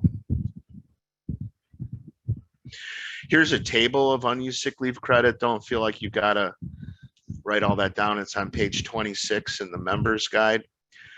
In fact, it's more of a full-blown scale because you can have more than what you see here. In fact, I saw a gentleman with 4 years of unused sick leave credit. That was the record that I've seen. There's no cap to sick leave. The only cap you have to be aware of is the total of your service credit can't exceed 40, including whatever we add with sick leave. So if we look at this chart, if you have less than 60 days of sick leave, there's no extra credit. But if you have 60 to 69, we'll award you 3 extra months. And remember, we have a 9-month year. So 3/9 is 1/3 of a year will get added to your total, or 0.333 years. If you have 170 to 189 days, we'll add 1.0 years to your total. So, if you're in that boat, you could, for example, work 29 years, have a year of sick leave added, and retire at any age with 30 years. The other way to work it is, if you want, you could work the 30 years and then have a 31-year benefit from TRS. So you have some flexibility there. All right. All right, so just so you make sure you understand this chart, if you had, say, for example, 190 days to 209, you'd get 10 months added. So we would take your time worked plus 1.111 years to your total. All right.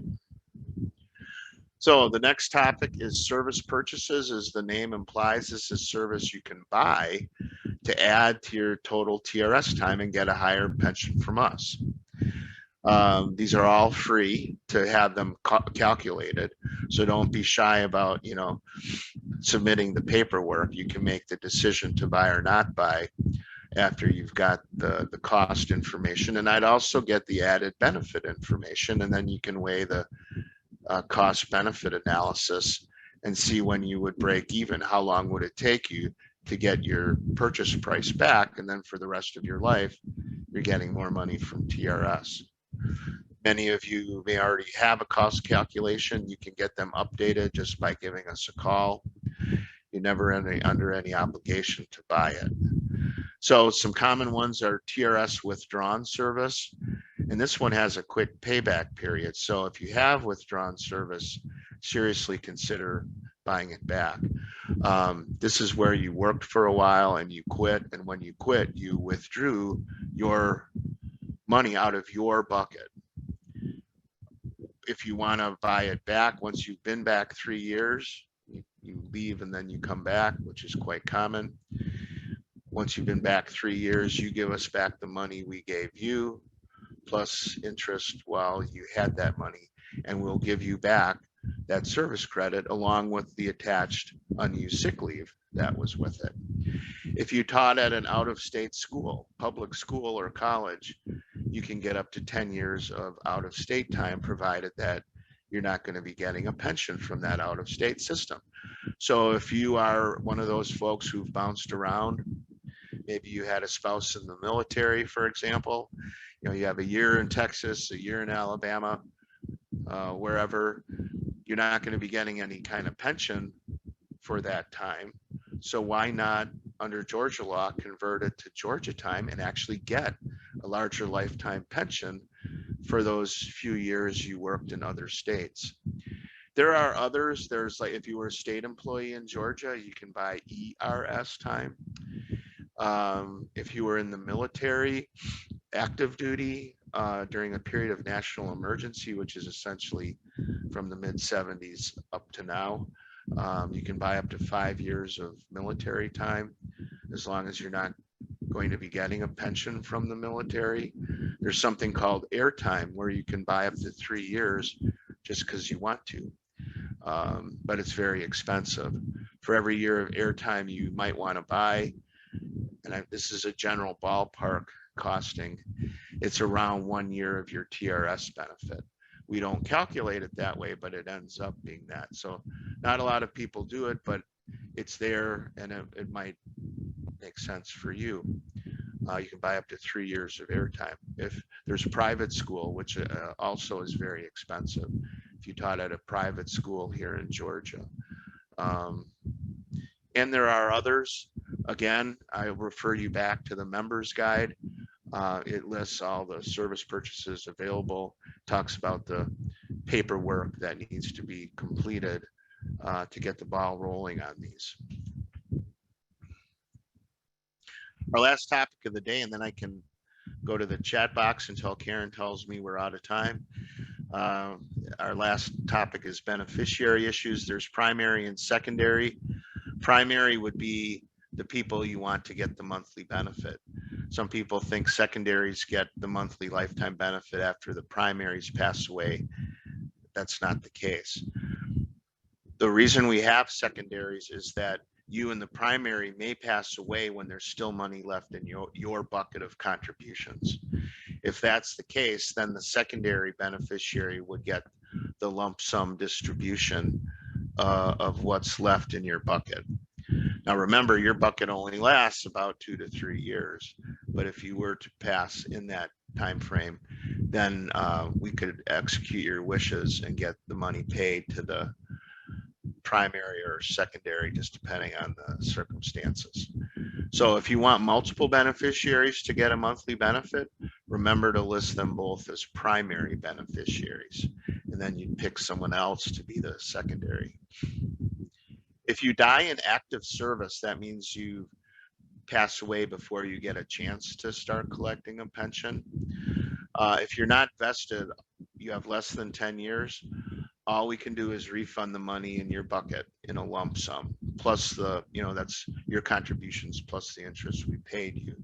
If you're vested with 10 or more years and you pass away before you retire, there's some built-in protection for your beneficiaries in that the primary gets a choice of either taking the option 2 lifetime benefit or all the money in your bucket. Now, in a normal life expectancy, they're going to get far more money lifetime under option 2. But legally, we have to offer that beneficiary a choice. And that's a nice benefit if you were to unexpectedly pass away. Now, if there's no surviving primary beneficiary, then and only then in a death in active service would we make the secondary the primary.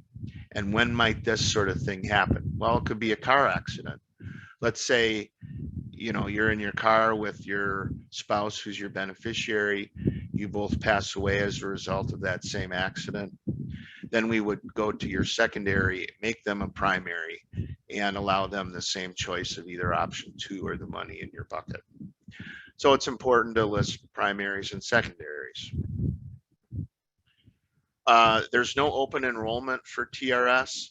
The selection you make at the time of your retirement is what you're committed to for life, unless you have a qualifying event. And even then, you may not want to make any changes. Death and divorce do allow you under the law to make certain limited changes. And I won't necessarily go into the nitty gritty of all that. Just the main thing is make sure you're comfortable with what you select at the time of retirement, because you can't call us later and say, I've changed my mind. I want to, change the beneficiary or change the plan.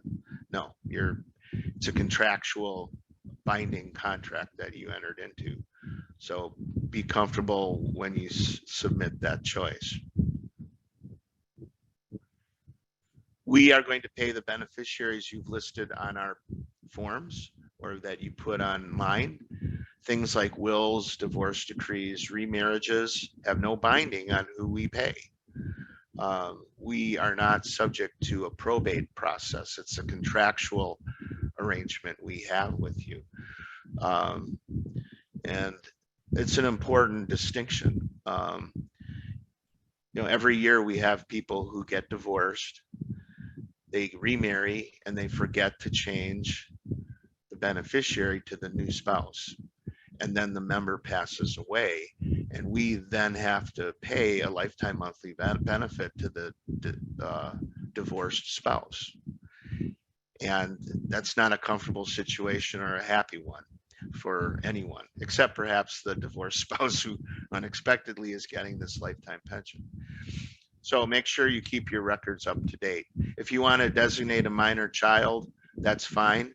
We would simply pay that child through legally court-appointed legal guardian until the child becomes of age. If you want to designate to a special needs trust, a trust, a power of attorney, those are okay. But estates can't get a lifetime monthly benefit. So don't list an estate to get a lifetime monthly benefit, because all we can do is give them a lump sum distribution of the money in your account. So if you know you have listed the estate of someone right now, you may want to go back and change it to that named individual. Now, if you have a plan that, like the maximum or Plan B option 1, where there's no lifetime monthly benefit, then you can designate an estate. And if there's any money left, we could give a lump sum to, you know, whoever you designate, like the Humane Society or that sort of thing. Here's our website, trsga.com. We are back on the road doing in-person counseling. You can check on our website to see when and where we're going to be in different places. Feel free. It doesn't have to be your county, you know, your Board of Education. If it's close to you, feel free to go take advantage of that. If you're near Atlanta, that service is also offered at our offices. We're near the Georgia Tech campus, right off I-75. We also can do, just like we are today, we can do virtual benefit counseling via WebEx, FaceTime, or even just an old-fashioned phone call if you're more comfortable with that. We can't tell you what to do. We don't have the licensing or insurance to do that. So if you want specific advice, go to someone who is licensed. For example, whoever your school uses for your 403B, whether it's AIG, formerly VALIC, Fidelity, Lincoln Financial, whoever it happens to be, they're good sources, at least to start getting some specific advice. All your checks are going to be via direct deposit. Your first one arrives around the middle of the month you retire, and then all subsequent checks are first business day of the month for that month. So the next step is to get excited because you're almost retired. Yay, congratulations. So I'll stop sharing my screen at this point. And Karen, do we have time for questions? We do have time for a couple. In the chat already, someone has said, if I'm vested in a retirement system for another state, can I buy that service back? If you're vested in another state, you can, but you have to totally cash out that benefit. You can't get what we call double dipping, where you get TRS credit for those years and a pension from that other state. So you can only buy up to 10 years in Georgia of out of state. So let's say you have 13 years in Florida. You'd have to give up 3 of those years in order to move 10 of them to Georgia. I mean, you can do it, and you know, the more years you have out of state, the less likely it's going to make sense to move them over to Georgia. So you really have to do a math calculation to see what is going to yield you the most net benefit, because you do have to totally give up what you'd be getting from that out of state system. Thank you. And another person has written, will state and federal taxes be taken out of the benefit? Good question. Federal, yes, you can never escape it. State tax, yes, until you are age 62 and retired and living in Georgia. Then there's a state tax exemption on the first $35,000 of your retirement income, which TRS falls into that. So you save about 6% of deductions on the first 35,000. And then when you're age 65, living in Georgia, retired, the first 65,000 is exempt from state tax. So the vast majority of our retirees don't pay any state tax on their TRS, but unfortunately you can never escape the federal taxes. And we have time for a couple more questions. Would anybody like to raise their hand or? Well, I see one here. Are we still able to receive a COLA if a PLOP is chosen? Yes. Yeah, taking a PLOP doesn't affect COLA eligibility. And how do I locate the most updated forms to apply the state and federal taxes? For pension income, there's it's like a G4P, and then for federal, it's like a W4, I believe, 4P. And those are available on the forms tab of our website. And you can download those and fill them out and send it in. If you're already getting checks from us as a retiree, you can go online and make updates.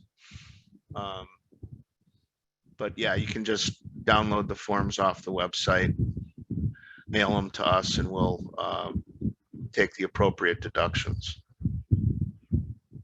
And the last question is a good segue into my taking back control here, Mike. Thank you so much for your My pleasure. time. And as I've mentioned to people who have been with us this morning, yes, you will receive towards the beginning of this next week a copy of the video, copies of handouts, and probably most importantly, the contact information for these individuals so that you can reach out and ask additional questions. And Mike, I'm appreciative of your sharing, always a wealth of information. So thank you so much. Thank you. My pleasure. And the last thing that I want to share this morning is this event was brought to you by the GAE Retired Organization. And I would be remiss in saying, oh, please join us, become a member of the GAE Retired Organization. And you can do that now if you are retiring, or you can do that now as a pre-retired subscriber. And just like GAE has a competing organization, GAE Retired has a competing organization. And so GAE Retired and is affiliated with NEA Retired. And both of these organizations are the only ones that are connected with GAE and NEA. So when you retired, you probably will get information not only from us, but also from the competing organization, which, like the GAE competing organization, has less dues, but it's not the GAE NEA affiliate organization.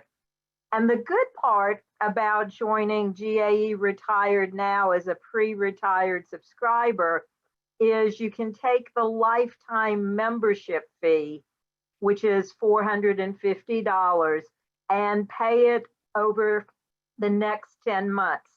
Because you can see here that the GAE membership year ends at the end of August. So if you were to join, excuse me, as a pre-retired subscriber, you would pay $45 for 10 months through August 31st, and you'd be locking in your retired enrollment fee at today's price. It is going to go up. When I retired, it was $300. So just like everything else, it does have an upward trend.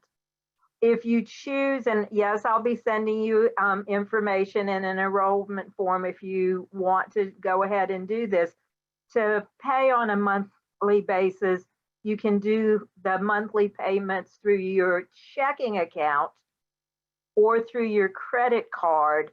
You cannot do the monthly payments through your payroll account, because if you are a GAE member, that's how those dues are going to be taken out, is usually through payroll deduction. And you can't stop your GAE membership to become a pre-retired or retired subscriber, because the only benefit that GAE retired members don't get is the legal. Because hopefully no one in our retirement is going to go through and to sue us.